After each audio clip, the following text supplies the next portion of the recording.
დღეს ჩვენ უნდა ვისაუბროთ იმაზე, რაც ხდება ჩვენს ქვეყანაში, რაც შეიძლება მოხდეს, მიუხედავად იმისა, რომ საერთაშორისო ორგანიზაციებმა აღიარეს არჩევნების შედეგები, მეწეღან ჩამოთვალე ეს ორგანიზაციები ეუთო, ევროსაბჭო, ევროპარლამენტი, ჩრდილოატლანტიკური ალიანსი, ევროკავშირი, ამერიკის სახელმწიფო დეპარტამენტი და ასე შემდეგ. ქართული ოპოზიცია მაინც აცხადებს, უფრო სწორედ ერთიანი ოპოზიციური საბჭო, რომ არ აპირებს აღიაროს თქვენი გამარჯვება. რა სიტყვის მიხეილ სააკაშვილი და ემზადებით თუ არა უკვე ინაუგურაციისთვის?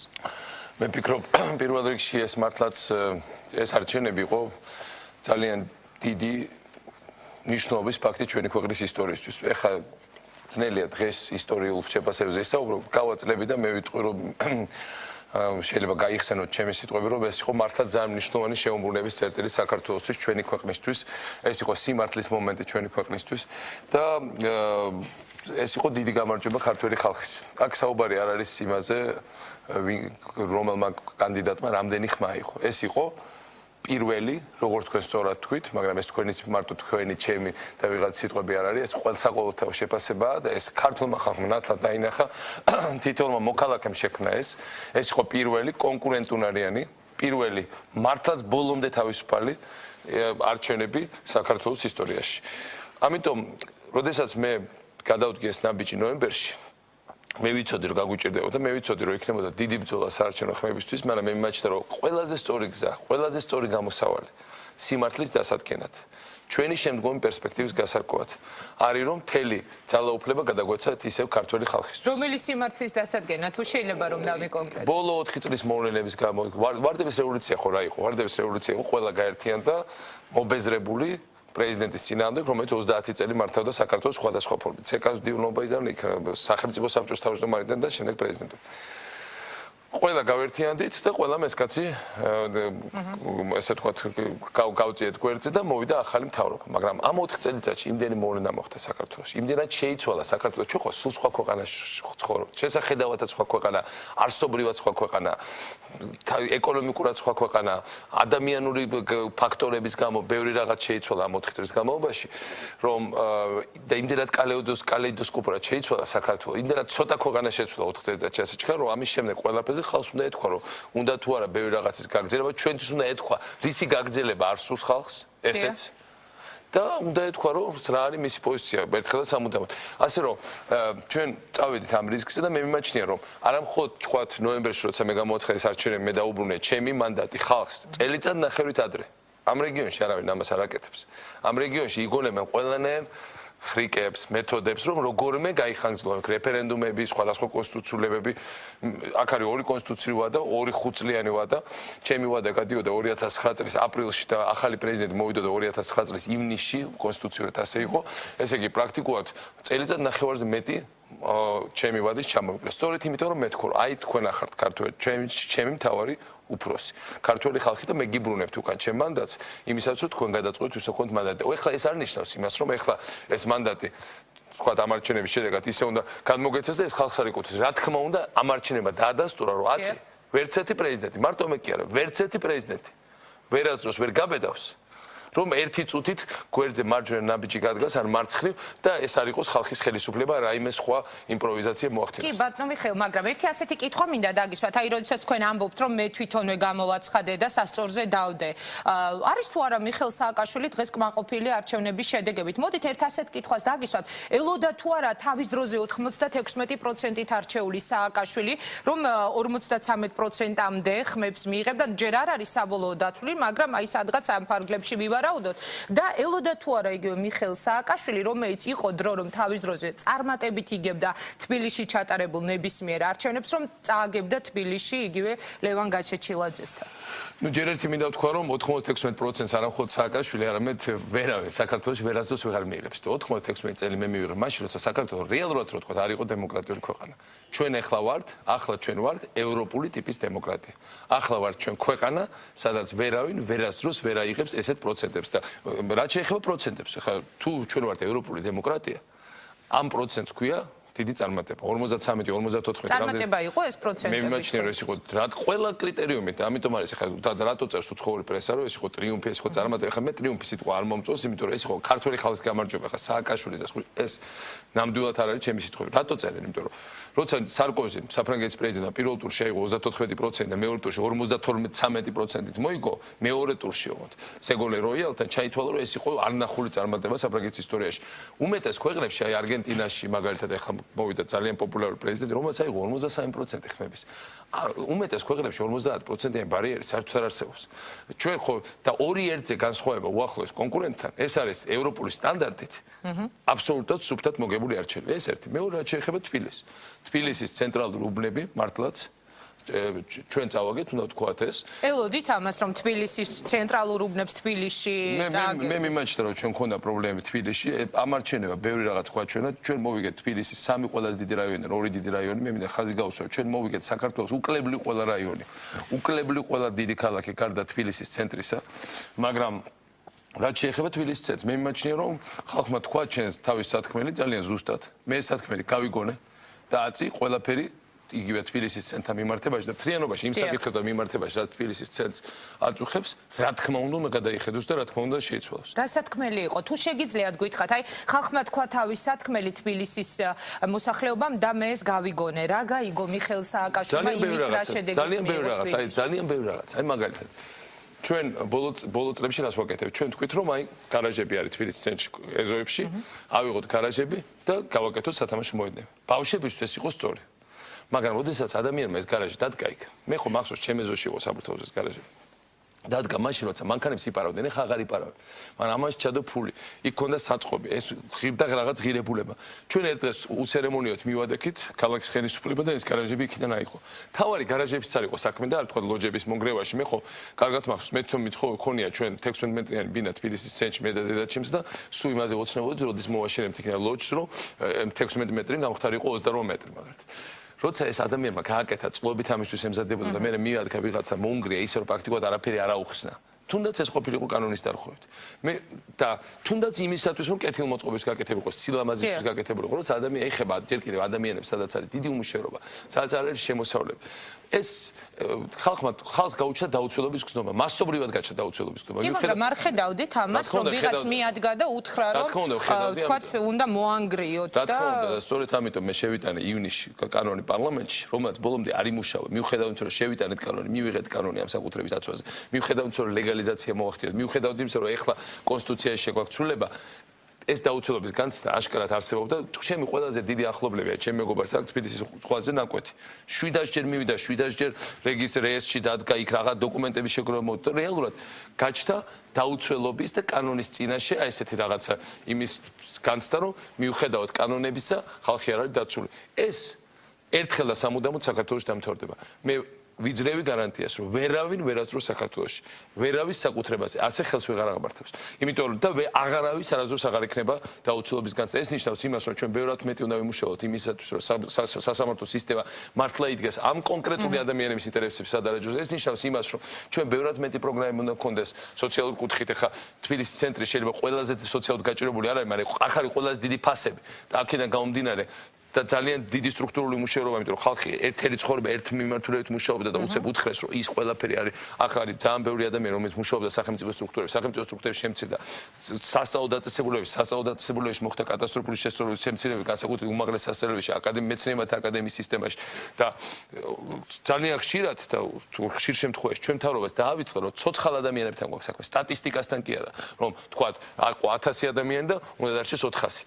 400 შეიძლება უნდა დარჩენილიყო იმ კონკრეტულ უწყებაში, იმიტომ რომ სხვანაირად ვერ ფუნქციონირებდა, მაგრამ დანარჩენ 600 რა მოუვიდა, ამას თავრობა უნდა დაინტერესებულიყო წინასწარ, ვიდრე ამ ხალხს გაუშვებდა. ეს არის ნამდვილად ასე და ჩვენ გვაქვს ახლა ფუფუნება კი არა, ვალდებულებაც, რომ ყველა ამ საკითხს მიუდგეთ ბევრად უფრო ადამიანად. მე კონკრეტული შემთხვევებიც ახლა ფინანსთა მინისტრთან ამასწინათ გავაჩერებია გაშვება ერთი სანამ გადავდგებოდი 2 თვის წინ ბუღალტერი იყო, კანცელარიაში მუშაობდა 30 წელი, 35 წელი. ამსახურები მუშაკი. ბოლოს გაუჩნდა ჩვენი მთავრობის პირობებში, გაუჩნდა 1000 ლარზე მეტი ხელფასი. გადაწყვიტა ამ ქალმა მარტო ხელა იყო, აიყვანა ბავშვი.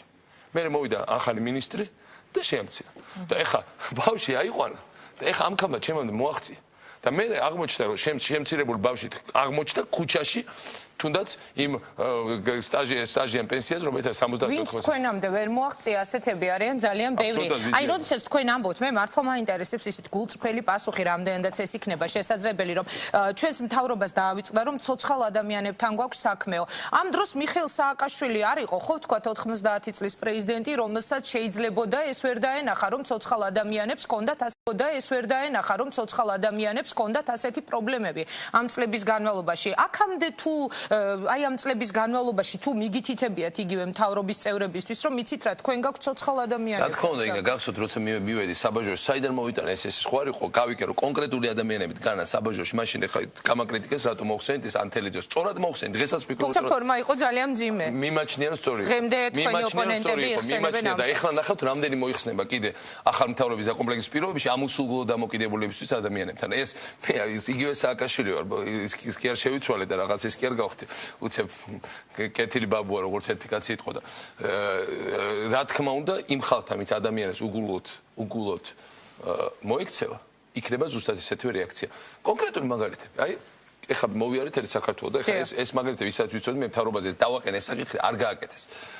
ასეთი რამ ხდება, რომ სააკაშვილი რამე საკითხს აყენებს მთავრობაში და არ აკეთებს. შესაბამისი რეაგირებაც ხდებოდა უმეტეს შემთხვევაში, მაგრამ როცა 10-დან 8-ზე ახდე რეაგირებას 2-ზე არ ხდება, ის ორი შეიძლება იყოს კატასტროფული. ტყის საკითხი.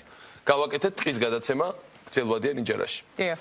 აბსოლუტურად სწორი იყო, იმიტომ რომ ტყე რომელიც არის მოულელი, ჩვეულებრივად იყო მეტყევები იხებდნენ ფულს, მექთამეობა იყო, ჩვეულებრივად შედიოდნენ, ხალხსაც აწვალებდნენ, მაგრამ ქთამით კეთდებოდა და გამოქონდათ შეშე. ჩვენ მივიღეთ კანონები, გადავეცით გრძელვადიან ფლობელობაში, რაც კარგია, იმიტომ რომ ესე იგი ეს მე მინახავს ევროპაში, ეს ხალხი გარდა იმისა, რომ მოჭრის, ასევე დარგავს, ასევე მოულის, ასევე ხობეს შემოავლებს, ასევე რაღაც წესრიგს დამყარს, მაგრამ სანამ ეს ახალი მესაკუთრე შემოვიდოდა, ხალხს რომელიც თელი საუკუნეების განმავლობაში მათი ოჯახები ითხრა ამ ტყის გარშემო და ამით ზამთარში ითფობდნენ თავს იმ პირობებში როცა ჯერ გაზი არ შეგვიყვანია თუმცა შევიხმართ გაზ ყველასობაში მაგრამ გაზი ხშირ შემთხვევაში მაინც ეს შეშა უფრო იაფია ამ ხალხს უცებ უთხრეს რომ თქვენ ტყეში ვერ შეხვალთ ამ ხალხს უცებ უთხრეს რომ ტყეში მარტო ფიჩხსაც კი ვერ შეხვალთ ეს მართლა უთხრეს და როცა და ეს გაკეთდა ხო კარგი განზრახვა იყო რომ ჩვენ ტყეები მოვაწესრიგოთ მაგრამ ეხლა როცა ეს აღმოაჩინე და მე ეს აღმოაჩინე გადადგომამდე მაშინ გავაკეთეთ ეს ვაუჩერი უკვე ტყის მაგრამ ეს აღმოაჩინეთ მაშინ როცა უკვე თოვლი მოვიდა ამასობაში ნაადრევი და უმეტეს ადგილებში შესვას უკვე აზრიც აღარ გქონდა ხალხი მეუბნება და აი ხელში მიჭირავს შენი ვაუჩერი მაგრამ ტყეში ვეღარ შევდივარ ასე რომ მე ერთი რამ ვიცი და ერთი რამ კარგად დავინახე ყველა ასეთ სიგნალს ზოგადად ბიუროკრატიული რეაგირება კი არა, ეხლა მოვიდეთ თქვა, ხა ჩვენი მთავრობა, მაინც ხალხის წიაღიდან გამოსული მთავრობა, ეს არ არის რაღაც უსულგო ტექნოკრატები, ბევრი მათგანი. თუმცა ხალხს დაშორდაო სააკაშვილის მთავრობა, ეს იყო ძალიან სერიოზული პრეტენზია თქვენს მიმართ ხოლმე.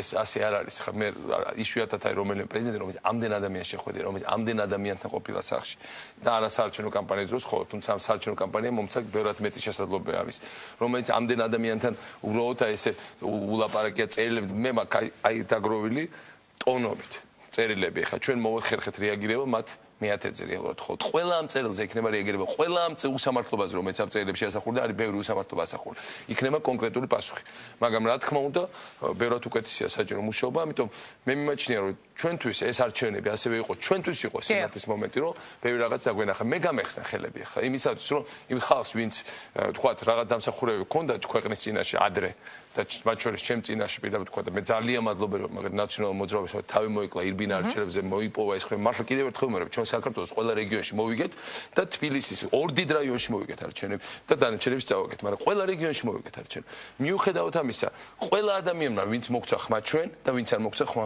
ჩვენ ყველას მადლიერება მათ შორის ძალიან მადლიერება იმ ხალხის ვინც არ მოგცა ხმა ჩვენ რატომ იმიტომ რომ ამ ხალხმა ბევრი რაღაცაზე მიგვანიშნა. ამ ხალხმა ბევრი რაღაცა მე და ჩემ მთავრობას დაანახა სულ სხვა კუთხით. მე გამიხსნა ხელები იმისათვის, რომ სხვანაირად კრიტერიუმი წაუყენო ახალ საკადრო შემადგენლობას, სხვანაირად გადავახარისო ეს მთავრობა, სხვანაირი ცვლილებები ჩავატარო ჩვენ ქვეყანაში უახლოეს კვირეებში. ძალიან უახლოეს კვირებში, როგორც ჩანს, ძალიან ბევრი საინტერესო ამბავი მოხდება, ვთქვათ, უახლოეს კვირებში, ყოველ შემთხვევაში თუ კი საბაჟოსთან გაავლებთ პარალელს წეღა როგორც თქვით, რომ ეხლა ნახეთ რამდენი რაღაც მსგავსი მოხდება. ამაზე ოდნავ მოგვიანებით ჩვენ უნდა ვისაუბროთ, მანამდე მე მინდა მიუბრუნდე ერთ ასეთ თემას. დღევანდელი ამბავი, ალბათ თქვენ ნახავდით ტელევიზორში, ცენტრალურ საარჩევნო კომისიაში პროტესტის პიკი. მე ერთი კითხვა მინდა დავსვა. წეღანას თქვა იმ საერთაშორისო აღიარების მიუხედავად, თქვათ იმის მიუხედავად, რომ დასავლური მედია საშუალებები იგივე პრესა ღიად ამბობენ, რომ თქვენ გაიმარჯვეთ დამაჯერებლად და ელჩები დიპლომატიური კორპუსი კითხვის ნიშნებს არ სვამს ამ გამარჯვებაზე, მაგრამ თქვენი ოპონენტები მაინც ამბობენ, რომ არჩევნები არის გაყალბებული. აი, როცა თქვენ ამბობთ, რომ ყველაზე დიდი რაიონების ხმები მოვიგეთ, თქვათ რეგიონებიდან წამოვიღეთ ხმები და ასე შემდეგ. ისინი ამბობენ, რომ არაპირებენ შეეგუონ თქვენს პირველობას, იმიტომ რომ თქვენ გააყალბეთ არჩევნები. ფრაზები თუ არ ვცდები, მე აქ ამოვიწერე, მე მგონი ამ დღეებში კი მოისმენდით, თუ კი სააკაშვილს უნდა რომ თქვათ იყოს მარნეული შულავერის პრეზიდენტი მხოლოდ და ასე შემდეგ, ალბათ მოისმენდით ამ ფრაზებს. ანუ ოპოზიცია ამბობს, რომ თქვენ გააყალბეთ არჩევნები რეგიონების ხარჯზე და ის რომ თბილისში ვერ მოიგო სააკაშვილმა არის იმის დამადასტურებელიო, რომ გაყალბდა რეგიონებში და აქ უფრო ნაკლები საშუალება ქონდათ. მე ფიქრობ, საქართველოს პატრიოტებისთვის შეურაცხყოფელია. ღრმად შეურაცხყოფელია. განცხადება იმისა, რომ სააკაშვილი არის მარნეულიც ან შულავერიც ან ახალქალაქის როგორც ჟღერდა პრეზიდენტი. ჯერ ერთი, მაშინ სააკაშვილი არის სამეგრელოს პრეზიდენტი. აჭარის, გურიის, იმერეთის, სვანეთის, ზედა ქვედა სვანეთის, რაჭა-ლეჩხუმის და დანარჩენი ყველა რეგიონი, კახეთის, ქართლის და ასე შემდეგ, ქვემო ქართლის და ასე შემდეგ. ეს ერთი. და ეს არის ჩვენი ქვეყანა. ჩვენი მოქალაქეები, რომლებიც ცხოვრობენ მარნეულში, არიან ისეთივე საქართველოს პატრიოტები. ხალხო რა მოხდა ბოლო 4 წელიწადში, რომ ამ ადამიანებმა თავი იგრძნეს საქართველოს შვილებად. ის რიტორიკა, რომელიც იყო, ეს ეხება ეთნიკურ უმცირესობებს, ეს ეხება საქართველოს რეგიონებს. ჩვენ ხო, როცა ეს იყო პირველი კამპანია, ჯერ მარტო იმდენ კი არა, რომ ჩვენ რაღაცა გავაკეთეთ. ოპოზიცია ხო ყველგან მივიდა. გახსოვთ როგორ იყო 4 წლის წინ, როცა ქვებს გვიშენდნენ მარნეულში ჩვენ. ეხა ყველა პატარა სოფელში შედიოდა ყოველგვარი პიკეტერიების გარეშე, ყოველგვარი ესკორტების გარეშე, ნებისმიერი ოპოზიციონერი დაატარებდა კამპანიას. სხვა საკითხია, იღებდა ხმებს თუ არ იღებდა, მაგრამ ყველაზე შორეულ ადგილებში კი მიიღეს ხმები. იმ პირობებში, როცა საერთოდ დამკვირვებლები არ ყავდათ ბევრგან, მოდი თქვა და ყველგან წამოიღეს ხმები. ზოგან ისეთ მოულოდნელად წამოიღეს ხმები. ჩემ ვერ წარმომედგინა, რომ იქ ტელევიზიას ვინმე უყურებდა შორეულ თის რაიონებში და ასე შემდეგ, სადაც მოწყვეტილია. აიღეს ხმები, ესე იგი, ეს ერთი. მეორე, ამიტომ ჩვენ ვართ ერთი დიდი ერთობა. როცა სამეგრელოში არ გვიშვებდნენ, მე ეს კარგად მახსოვს, იქ ზარანდია იყო, ბადრი ზარანდია, რომელიც აკონტროლებდა ყველაფერს, ავტომატებს გვიშენდა, მარნეულში არ გვიშვებდნენ, ახალქალაქში არ გვიშვებდნენ, აჭარაში არ გვიშვებდნენ. ეხლა ყველგან დადის, ყველგან საარჩევნო კამპანია ჩაატარა, ყველა საქართველოს ერთიანია და ასევე იქნება დარწმუნებული, რომ შვიდობიანად აფხაზეთშიც. ის რომ გალინდან განმოვიდა ამდენი ადამიანი და იმ პირობებში, როცა მათ სრული ბოიკოტირება გამოუცხეს სეპარატისტულ საპარლამენტო და ადგილობრივ არჩევნებს.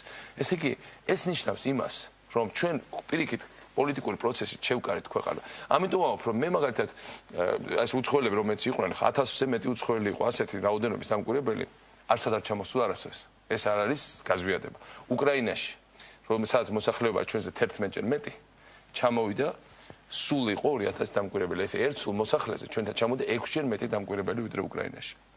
რატომ? იმიტომ რომ საქართველოს ძალიან მნიშვნელოვანი ქვეყანა. აი მე 12 წლის შვილი მყავს, რომელიც ახლა პოლიტიზირებული არ არის. ნუ ნაწილობრივად რა თქმა უნდა არის ახლა გადაცემაში. ძალიან გაკურვებული მითხრა, რომ BBC-ს თავარი საინფორმაციო გამოშვება. პირველი 7 გამოშვება საღამოს თავიდან ბოლომდე აჩვენეს ჩემი 7 წუთიანი ინტერვიუ და დიდი სიუჟეტი საქართველოს. ხა, არავის არ მინდა ვაწყინო ამ რეგიონში არის ძალიან მდიდარი ქვეყნები, სადაც არჩევნები თუ მოხდება, ან გაშუქდება ან არა. და თუ გაშუქდება ერთხელ და 37 ახალ ამბად. რაღაცა არის საქართველოში განსაკუთრებული, რაც თელ მსოფლიოში იწვევს ახტოვანებას და აღტაცებას. რატო იყო ეს არჩევნები ჩემს მნიშვნელოვანი? ამდენი სასწრაფო დაიწერა საქართველოს ბოლო თვეებში. ნოემბრის მოვლენების შემდეგ მანამდეც თელი მანქანა მუშაობდა. ეხლა დაწყებული ჩვენი ზოგიერთი მეგობარი ბჭყალებში უცხოური ძალით დაწყებული და დამთავრებული. ეხლა იქირავა აქ ჩვენმა ერთმა შიდმა და არც თვითონ შიდა ეხლა უკვე გარეულმა ოპოზიციონერმა დიდი საერთაშორისო PR სააგენტოები, რომელიც პირდაპირ აქ შეკვეთა, რომ საქართველოს წეროს სისულელეები. ამასობაში ჩამოვიდა უამრავი ჟურნალისტი. ნახეთ როგორი წერებას, რა სტატიებია საქართველოს, ნახეთ როგორი შეფასება, ნახეთ როგორი აღფრთოვნება ქართველი ხალხი. რას ამბობდნენ ეს უცხოელი დამკვირვებლები. გარდა იმის, რომ სუფთა არჩევნები იყო და ეხლა ყველამ ხო ვიცით, რომ სუფთა არჩევნები. კი, მაგრამ ეს არის რეგიონები, საიდანაც მუდმივად მოქონდა ყოველთვის მთავრობას ხმებიო, ბატონო მიხეილ. მე ძალიან კარგად მახსოვს, რომ შევარნაძის მთავრობა ჩვენ სამეგრელოში გავასწორეთ მიწასთან 2003 წლის არჩევნებზე. და ეხლა ჩვენი გავიხეთ 70% რამდენიც არის ხმები. ასე რომ და ბევრი სხვა რეგიონი ასე ქუთაისში მე ვერ წარმომედგინა ჩვენ ესე კარგად მოვიგებთ. ქუთაისში ძალიან ბევრი პრობლემაა, ძალიან სოციალურად გაჭირებული ქალაქია. უამრავი რაიონები იმერეთში, უამრავი რაიონები შიდა ქართლში ხო ყველა იძახოდა რომ აი შიდა ქართლში პრობლემები იქნება. ნახეთ როგორ მოვიგეთ გორი, რომელიც არის საოცარი სოციალური პრობლემები, იმიტომ რომ ცხინვალმა ჩაკეტა გზა და უამრავი ადამიანი უბრალოდ შეერია იმის გამო რომ ეს ყველაფერი მაგრამ ხალხს გაუჩნდა იმედი. ამიტომ აქ არის სრულიად ნათელი სურათი რომ რა თქმა უნდა არჩევნები, რა თქმა უნდა არჩევნებზე ჩვენ მქონდა კარგი შედეგი. რა თქმა უნდა ეს შედეგი ვერ იქნებოდა 60 და 70-80%. აქ არის სრულიად ნათელი სურათი რომ რა თქმა უნდა არჩევნები, რა თქმა უნდა არჩევნებზე ჩვენ მქონდა კარგი შედეგი. რა თქმა უნდა ეს შედეგი ვერ იქნებოდა 60 და 70-80%. ღმერთმა არ ქნას უყო. თუმცა თქვენები ვარაუდობდნენ აქ ამ გადაცემაში უთქვამთ რომ 65-დან 70. მე თქვენ გეტყვით იქ ჩვენ მქონდა წინასწარ საერთაშორისო გამოკვლევები. ჩვენ ჩამოვიყვანთ ამერიკელები რომ საერთაშორისო საზოგადოებაზე გამოკითხვა. მე შევხვდი ამ ხალხს, მათ შორის იმ ხალხის თანდასწრებით ვინც ამბობდა 60 და 65% და მათ თქვეს რომ შენ აიღებო 52-დან 55%-მდე. და თუ 55%-ს მეც აიღებო სათავართო საჯაროდ მოვიხადოთ ბოდიში ჩვენ რეპუტაციას და ეკონომიკას. ქართული საზოგადოებაზის გამოკვლევები ძირითადად იგივე ამბობდნენ, ცოტა უმატებდნენ. ასე რომ და მე იყო პარალელური დათვლა. იყო პარალელური დათვლა სამართლიანი არჩევნების ორგანიზაციის რომელიც მაინდა-მაინც ჩვენ არ უყვართ არასოდეს პირდაპირ თქვა და მე პირადად მეშინოდა რომ ყოველ სკეპტიკურად ფიქრობდი რომ ცუდ შედეგს დადებდნენ მათ აჩვენეს რომ ჩვენ არჩევნები ნათად მოვიკეთ 50%-ს გადავწყვეტ. იყო მეორე დათვლა, მეორე ავტორიტეტული ორგანიზაცია რომელიც ასევე არ შედგება ჩვენი დიდი თაყვანისმცემლებისგან. სახალხო დამცველმა სოზარ სუბარმა, როდის იყო სოზარ სუბარმა ჩვენთვის კარგი რადმენ და როდის ხო ბოლოჯერ ხო? ძალიან დაუფასე მისი მოქალაქეობის პოზიცია თქვა რომ ეს იყო პირველი სამართლიანი არჩევნები საქართველოს ისტორიაში. პირველი არ იყო, წინათ სამართლიანი იყო, მაგრამ კონკურენტუნარიანი სამართლიანი არჩევნები. წინაზე ხო, ნუ სხვა სიტუაცია იყო ვარდების რევოლუციის. სოზარ სუბარმა თქვა, ახალგაზრდა იურისტთა ასოციაცია, რომელიც ყოველთვის იყო რესპუბლიკური პარტიის გაგრძელება, ხო ვიცით ახლა რომ თქვა გამოვიდა თქვა რომ ეს იყო პატიოსანი არჩევნები, მიხედავთ საჩივრებით შეიტანა. ამიტომ მოდი თქვათ ახლა ხალხი ხო იყო ამარჩენეზე ხო ეს ხო ყველაფერი ხო ინფორმაცია ხო ჟურნალს ხალხი იყო ძალიან დიდი აქტიურობა იყო ამარჩენებზე როგორც ამარჩენებში საოცრად აქტიური ხალხი ეს ამან მოხიბლა ეს ყველა უცხოელი რომ ჩამოვიდა ნახა ორგანიზებული ხალხი და უფრო მეცაც გეტყვით მიუხედავად რადიკალურ განცხადებებისა თქვათ სხვადასხვა პარტიების ლიდერებისა მე ვარ ძალიან მადლობელი ამ პარტიების აქტივისტების ადგილებზე დამკვირვებლების კომისიის წევრებს, იმიტომ რომ ეს არის ძალიან ნორმალური და ღირსეული ხალხი. აი რაც უცხოელებიც მეუბნებოდნენ, რასაც ჩვენი ხალხი გქონდა. ეს ხალხი იყო ძალიან მშვიდი, ძალიან ორგანიზებული. ყველა რაც თქვენს უცხოელებმა, ჩვენ ნახეთ, რომ ეს ხალხი ამაყობდა იმით, რომ ეს არის დემოკრატია. ეს არის ევროპული ტიპის დემოკრატია. სიამაყე ქონდა, ღირსების განცდა ქონდა ამ ხალხს, რომ ისინი იცავენ, რომელიმე კანდიდატს კი არა, ამ შემთხვევაში თქვა ოპოზიციონერს ან პრეზიდენტს და ეს ძირითადი კომპლიმენტები მე მოვისმენთ ჩემი ხალხისგან ოპოზიციის საარჩევნო კომისიის წევრებზე. იყვნენ ძალიან პრინციპულები, მაგრამ არც არ ყოფილა დებოში და არც არ ყოფილა პრაქტიკულად არ ყოფილა. მაგრამ დებოში ვნახეთ დღეს. მოდით მე კიდევ ერთხელ გავიმეორებ. თელი საარჩევნო კამპანია, რატომაც იყო კარგი საარჩევნო კამპანია, რატო გადავიტანეთ ჩვენ ქუჩიდან არჩევნებზე მაშინ აქცენტი ნოემბერში. საარჩევნო კამპანია მხარ გულზე ხელი დავდეთ ხომ შვიდად ჩაიარა ასე თუ ის. ნორმალური პოლიტიკური პროცესი და უცით რატო იყო კარგი საარჩევნო კამპანია. ჩვენ ხო გავეთ რეგიონებში. ოპოზიციაც გავიდა რეგიონებში. ოპოზიციამაც ნახა რეალური პრობლემები. გახსოვთ როგორ ლოზუნგები იყო თავიდან იქ კონსტიტუციური მონარქია, სხვადასხვა. მე ეს ლოზუნგები უკანა პლანზე გადავიდა, იმიტომ რომ მათ დაინახეს რეალური პრობლემები ხალხის. მართლა მათ ქონდათ ნაკლები შეხვედრები ვიდრე ჩვენ, მე ბევრად უფრო ენერგიულად ვიმოძრავე უნდა თქვა.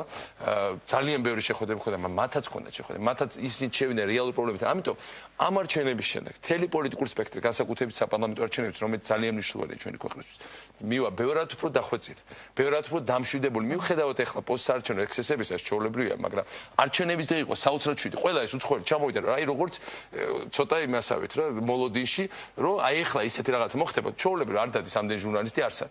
ჩამოვიდა თელი მსოფლიოს ყველა წამყვანი გაესტის და ტელევიზიის კორესპონდენტი, აი ახლა მოხდება შეტაკება, სამოქალაქო ომი, საქართველოს იქნება კენია, ამ ესეთი ქვეყანა, ლიბერია, სადაც ეგრევე არჩევნების დღე იქცევა სამოქალაქო ომის დასაწყისებს. გავსი არაფერი რო ნახეს.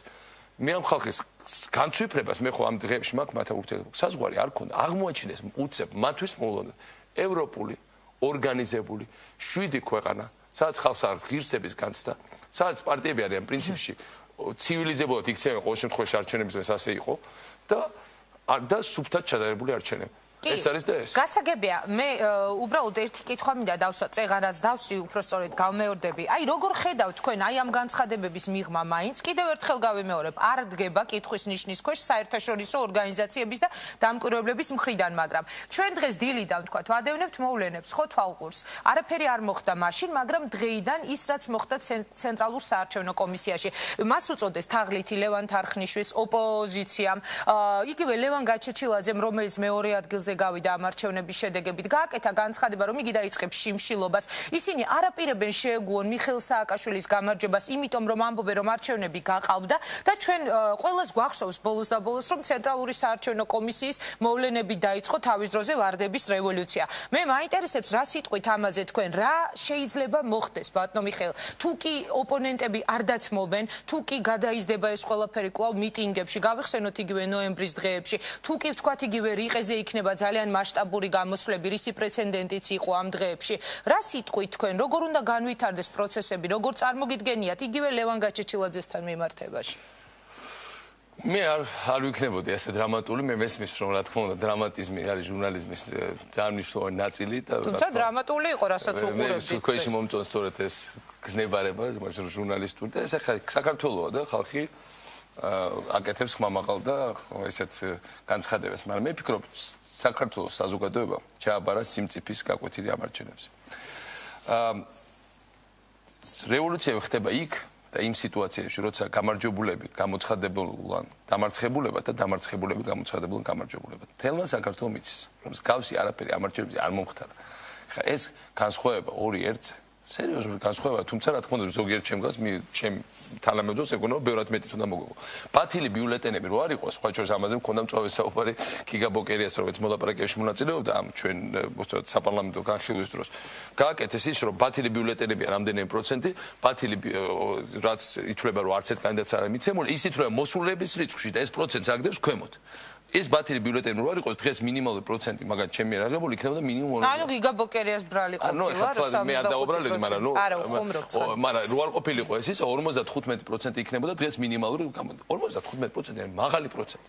და 55 და ხაყალდება თუ გინდა საყოველთაო როგორც 55 ამის მექანიზმები და სრული ვინმეს რო ქონოდა ახლა 55 და თავს რატო ავიდგებდი 53 და 52 და ხედან ეხლა ითვლიან და ყოველ ხმაზე ხა ბევრად აქ საუბარი არის იმაზე და ესეთი უველირული გაყალბება სოფლიოში არ არსებობს ჩვენთვის ძალიან მნიშვნელოვანი იყო რომ ეს არჩევნები ყოფილიყო ძალიან სუფთა და ყოფილიყო ქართული ხალხის ნების გუსტი გამოხატული პირველ რიგში არაუცხოელების მინდა ხაზი გავუსვა ჩვენი ხალხის უკეთესი განცდისთვის საკუთარი თავის პატრონობის ჩვენ ხალხს უნდა დაუბრუნოთ ჩვენ უნდა დაუბრუნოთ ბოლომდე პატრონობის განცდა რა თქმა უნდა ჩვენ ხალხი ღირსეულად გამოავლინა თავისთავად ეს ერთი და მეორე ხა უცხოელების ძალიან მნიშვნელოვანი იყო არსად არაფერი არ ენახათ ეს ჩამოვიდნენ ძალიან კრიტიკული განწყობით ძალიან ნოემბრის მოვლენების ფონზე დამოკიდებულება იყო გაკითხული ჩამოვიდნენ ეს უცხოელები პირდაპირ აი გამეხებული ზოგიერთი და გავეშებული მივიდნენ საარჩევნო უბნებში და მთლიანად ამოატრიალა ეს განწყობა ამ ყველაფერმა რაც იქ ნახეს.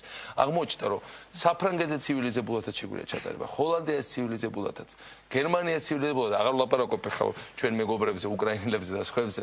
აღმოჩნდა რომ მართლა საინტერესო ქვეყანა, ძალიან სხვანაირი ქვეყანა. ამიტომ ხა კი იქნება განცხადება, კი იქნება რაღაც რადიკალური. აი როგორ წარმოგიდგენიათ, მე ვიდრე სხვა შეკითხვაზე გადავალ, მინდა ამაზე პასუხი ამოვწოდოთ. იგივე ოპონენტები თუ კი დაიწყება აქციები. ვერავინ ვერ უგულობს ქართული ხალხის ნებას. მე მიმაჩნია რომ ქართულმა ხალხმა თავის ნება გამოხატა ეს არის სრულიად საქართველოს ნება ეს იქნება დათვლილი ზუსტად და საარჩევნო კომისია თავის სიტყვას იტყვის ნუ როგორც თქვენ თქვით საერთაშორისო თანამეგობრობა თავის სიტყვა თქვა და ვერავინ თავის თავს ვერ დააყენებს ქართულ ხალხს მაღლა მე ვერ დავაყენებ რომ ზომოდა ძალიან და ჩემი მეგობრები და ვერავინ ვერ დააყენებს. ვერავინ ვერ დააყენებს, მაგრამ თუ კი გავითვალისწინებთ, რომ იგივე თბილისში მათი შედეგი იყო, თქვა თქვენსაზე მეტი არის თუ არა მოსალოდნელი სიტუაციის ესკალაცია. მე ხა ეს ხალხი მართლა მოვიდა. რა ელით პირდაპირ კითხავ, დაიჭერთ, დაარბევთ მიტინგი. არა, უბრალოდ მაინტერესებს რა პერსპექტივა შეიძლება გქონდეს ამ სიტუაციას. მიმაჩნია რომ ჯერეთი არავინ არავის დაჭერას არ აპირებს ეს ერთი.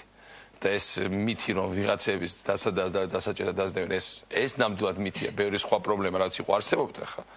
დაჭერას არავინ არავისას არ აპირებს. ხა პირიქით სხვა შორის ხა ცალკე გავდოთ პოლიტიკა და საერთოდ დაჭერების პოლიტიკა ზოგადად გადასახედია. ხა იმიტომ რომ მე თავიდან გავაკეთე ეს ამნისტია თავის დროზე მე მიმაჩნია რომ ჩვენ ციხეებში ხალხის რაოდენობა მაქსიმალურად საღიაზრის ფარგლებში უნდა შემოწიოთ. ის კი არა ზოგიერთი რო იძახო და ყველა გაუშვათ ქარეთ, ღმერთმა დაგვიფაროს. უნდა ძალიან ტარგეტირებულად შევხედოთ, მართლა კიდე ერთხელ გავანალიზოთ 3-ჯერ, 10-ჯერ, 100-ჯერ, ვინ არ არის მართლა საზოგადოებისთვის საფრთხე. და ეს ხალხი უნდა რაღაც ნაწილი მათი გაშვებული იქნას, თუმცა კიდევ ერთხელ მეუბნები, ისე რომ ხვალ ბინა არ გატყდეს ამის გამო და ვიღაცა სადარბაზოში არ დაესხან ამის გამო და კიდევ ვიღაცა ძროხ არ მოპარიმ და ხშირად ამბობენ, რომ აი ძროხის ქურდი და ქადმის ქურდი სიხეში, მაგრამ აბა თქვენ კითხეთ ახმეტის რომელიმე სოფლის მაცხოვრებელს როგორია ბოლო ძროხას რომ მოგპარავენ მარჩენალს და ბოლო გოჩრო წაიყვანენ. ესეც დიდი დანაშაულია ეგ, ამიტომ ის უნდა გავაკეთოს სხვა. ნუ ამას თავი დავდებ. რაც შეეხება ამ თვითონ პოლიტიკურ ძალებთან დამოკიდებას, მე მიმაჩნია რომ ჩვენ მოახერხეთ ყველა ორივე მხარე აქ იყო, ბევრი სხვადასხვა მხარე იყო. გარდა იმ მხარისა, რომელიც პირდაპირ აპირებდა ხალხის დახოცვას და სახელმწიფო გადატრიალების მოწყობას, ყველა დანარჩენმა პრინციპში. ნუ ხა ზოგიერთი ნაკლებად ზოგიერთმა მეტად, ასე თუ ისე ჩააბარა ტესტი დემოკრატიული პოლიტიკური პროცესის. ნაკლებად ზოგიერთმა მეტად, ასე თუ ისე ჩააბარა ტესტი დემოკრატიული პოლიტიკური პროცესის. დემოკრატიული პოლიტიკური პროცესი ეს არის პირველ რიგში ერთმანეთის პატივისცემა და ეს არის რადიკალიზმისგან შორისდგომა. რაც ნიშნავს რადიკალიზმის შორისდგომა? ეს ნიშნავს იმას, რომ შენ შეიძლება ძალიან არ ეთანხმებოდეს შენ ოპონენტს, მაგრამ არასდროს არ თქვა, აი მე ესე ვფიქრობ და სულ არ მაინტერესებს მეორე მხარეს ფიქრობს. მე მინდა დაგკპირდეთ, რომ ამას ჩვენ აღარასდროს აღარ ვიტყვით, იყო შემთხვევები თუმცა თქვენს წინააღმდეგ წარმოქმნებულ ბრალდებებში ეს იყო ერთ-ერთი მთავარი, რომ მიხეილ სააკაშვილი არასოდეს განსხვავებულ აზრს არ უსმენს ან რაღაცას. მე ძალიან ბევრ აზრს უსმენ და ძალიან დიდი მოთმინების უნარი მაქვს ზოგადად და ძალიან ბევრი რაღაცა ავიტან კიდევაც. ეს ჩემი პრობლემა პირადი არ არის, მაგრამ ჩვენ თანამებრძოლებსაც ეს აქვს ზუსტი განცდა. ეხლა მე ბევრთან ვილაპარაკე ამ დღეებში, რომ საქართველოში ვერავინ ვერაზროს ვერავის ამპლომით ვერ დაელაპარაკება. ამ არჩევნების შედეგმა ეს აჩვენა, რომ საზოგადოების აზრი დივერსიფიცირებულია. ჩვენ სხვა ჩვენს მინდა ვთქვა, რომ ავიხეთ იმის მაქსიმუმი ხმების, რასაც ვარაუდობდით. მართლა მილიონზე ბევრად მეტი ხმა, 1,100,000-მდე ეგ დაუბრუნდა. ეს არის ბევრი ხმა ძალიან. მაგრამ ძალიან ბევრი ხალხი მოვიდა და ძალიან ბევრი ხალხმა არ მოგწო ჩვენ ხმა და ვერავინ ვერაზროს იმ ხალხის აზრს, რომელიც არ მოგწო ჩვენ ხმა, ვეღარ გაუკეთებს იგნორირებას და უფრო მეცაც გეტყვით, როცა ლაპარაკობთ ოპოზიციას. ეხლა ჩვენ სერიოზულად უნდა გადავხედოთ მთლიანად შემადგენლობას აღმასრულებელი ხელისუფლების და მე მიმაჩნია, რომ ჩვენ ბევრად უფრო უნდა გავაფართოვოთ პირთა წრე, რომელიც საერთოდ უნდა იყოს სხვადასხვა თანამდებობაზე მიწვეული. უკაცრავად, რას გულისხმობთ ოპოზიციასთან კონტექსტში, რას ნიშნავს უნდა გადავხედოთ მთავრობის შემადგენლობა? არა, ოპოზიციასთან კონტექსტში არ უნდა გადავხედოთ, ხალხთან კონტექსტში უნდა გადავხედოთ. მე მიმაჩნია, ყველა ადამიანი მიუხედავად იმისა, გუშინ რომელ ოპოზიციონერ პარტიას აძლევდა ხმას, ან საერთოდ იყო რომელიმე ოპოზიციონერ პარტიაში. თუ ოპოზიციურ სხვადასხვა ჯგუფებში და ესეთ პარტიები არის ბევრი. ყავს და მე ვიცი რომ ყავს. 7 ორგანიზებული ღირსეული პატრიოტები, პროფესიონალები ამ ქვეყნის. მე მიმაჩნია, რომ მათთვის მთავრობაში შეიძლება გავხსნათ ადგილი, რომ მოვიდნენ და შემიძლია სხვადასხვა დონეზე აღმასრულებელი ხელისუფლების იგივე გავაკეთო. იმიტომ კი არა, რომ ვიღაცის გული მოვიქო. ვინც მიდის ეს არ გაკეთდება. საინტერესო განცხადება. ეს არ გაკეთდება არასოდეს მუქარით და დაწოლის ქვეშ. ეს არ გამორიცხულია, ეხლა მე არა ვარ ის კაცი, ჩვენ ხო დავანახეთ ყველას, რომ არ გვეშინია არც ზეწოლის, არც მუქარის. წავედით ამ არჩევნებზე, არჩევნები დამთავრებულია და ჩვენ შეგვიძლია ვიყოთ ბევრად უფრო რადიკალურები რაღაცის, მაგრამ მიმაჩნია, დღეს რადიკალურები კი არ უნდა ვიყოთ, უნდა ვიყოთ ნაკლებად რადიკალურები და ბევრად უფრო გაფართოებული წრე უნდა შეგვიძლია. ანუ ბატონო მიხეილ, დამიკონკრეტეთ, როდესაც ამას ამბობთ, რას ნიშნავს, რომ ოპოზიცია შესთავაზებთ რაიმე ადგილებს მე მიმაჩნია, რომ მთავრობა ზოგადად უნდა იყოს ბევრად უფრო ყოვლის მომცველი.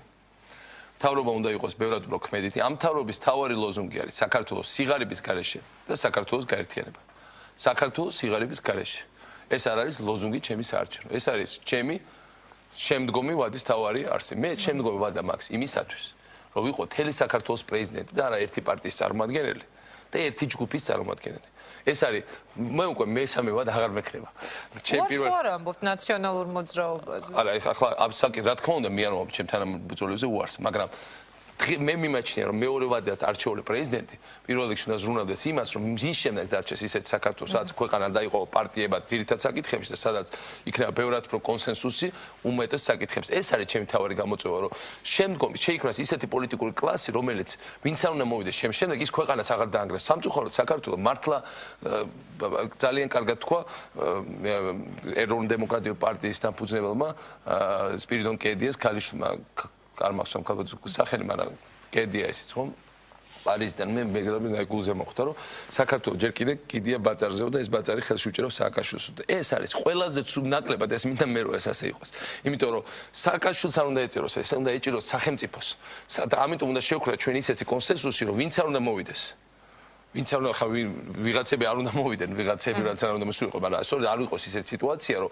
ალტერნატივა იყოს ისეთი რომ ქვეყანამ ძირითადად საერთოდ ამოვაგდოს ყველაფრიდან დაანგრიოს და მოსპოს. ამიტომ გვინდა ჩვენ ბევრად უფრო ფართო გაფართოება წრეში. შესთავაზებთ ანუ ოპოზიცია. მე მიმაჩნია რომ ვის კონკრეტულად? არა მე მიმაჩნია რომ ეს არ არის პარტიების შორის გარიგების თემა. მე მიმაჩნია უბრალოდ ადამიანები ღირსეული ვინც არიან სხვადასხვა პარტიებში, სხვადასხვა ჯგუფებში ან აქტიურად უჭერდნენ მხარს სხვადასხვა ჯგუფებს. ჩვენ უნდა გადავხედოთ ამ ხალხის რაოდენობას პროფესიონალ თვისებებს, არა მათ შეხედულებებს და ვინც იზიარებს ამ პლატფორმას საქართველოს სიღარიბის გარეშე.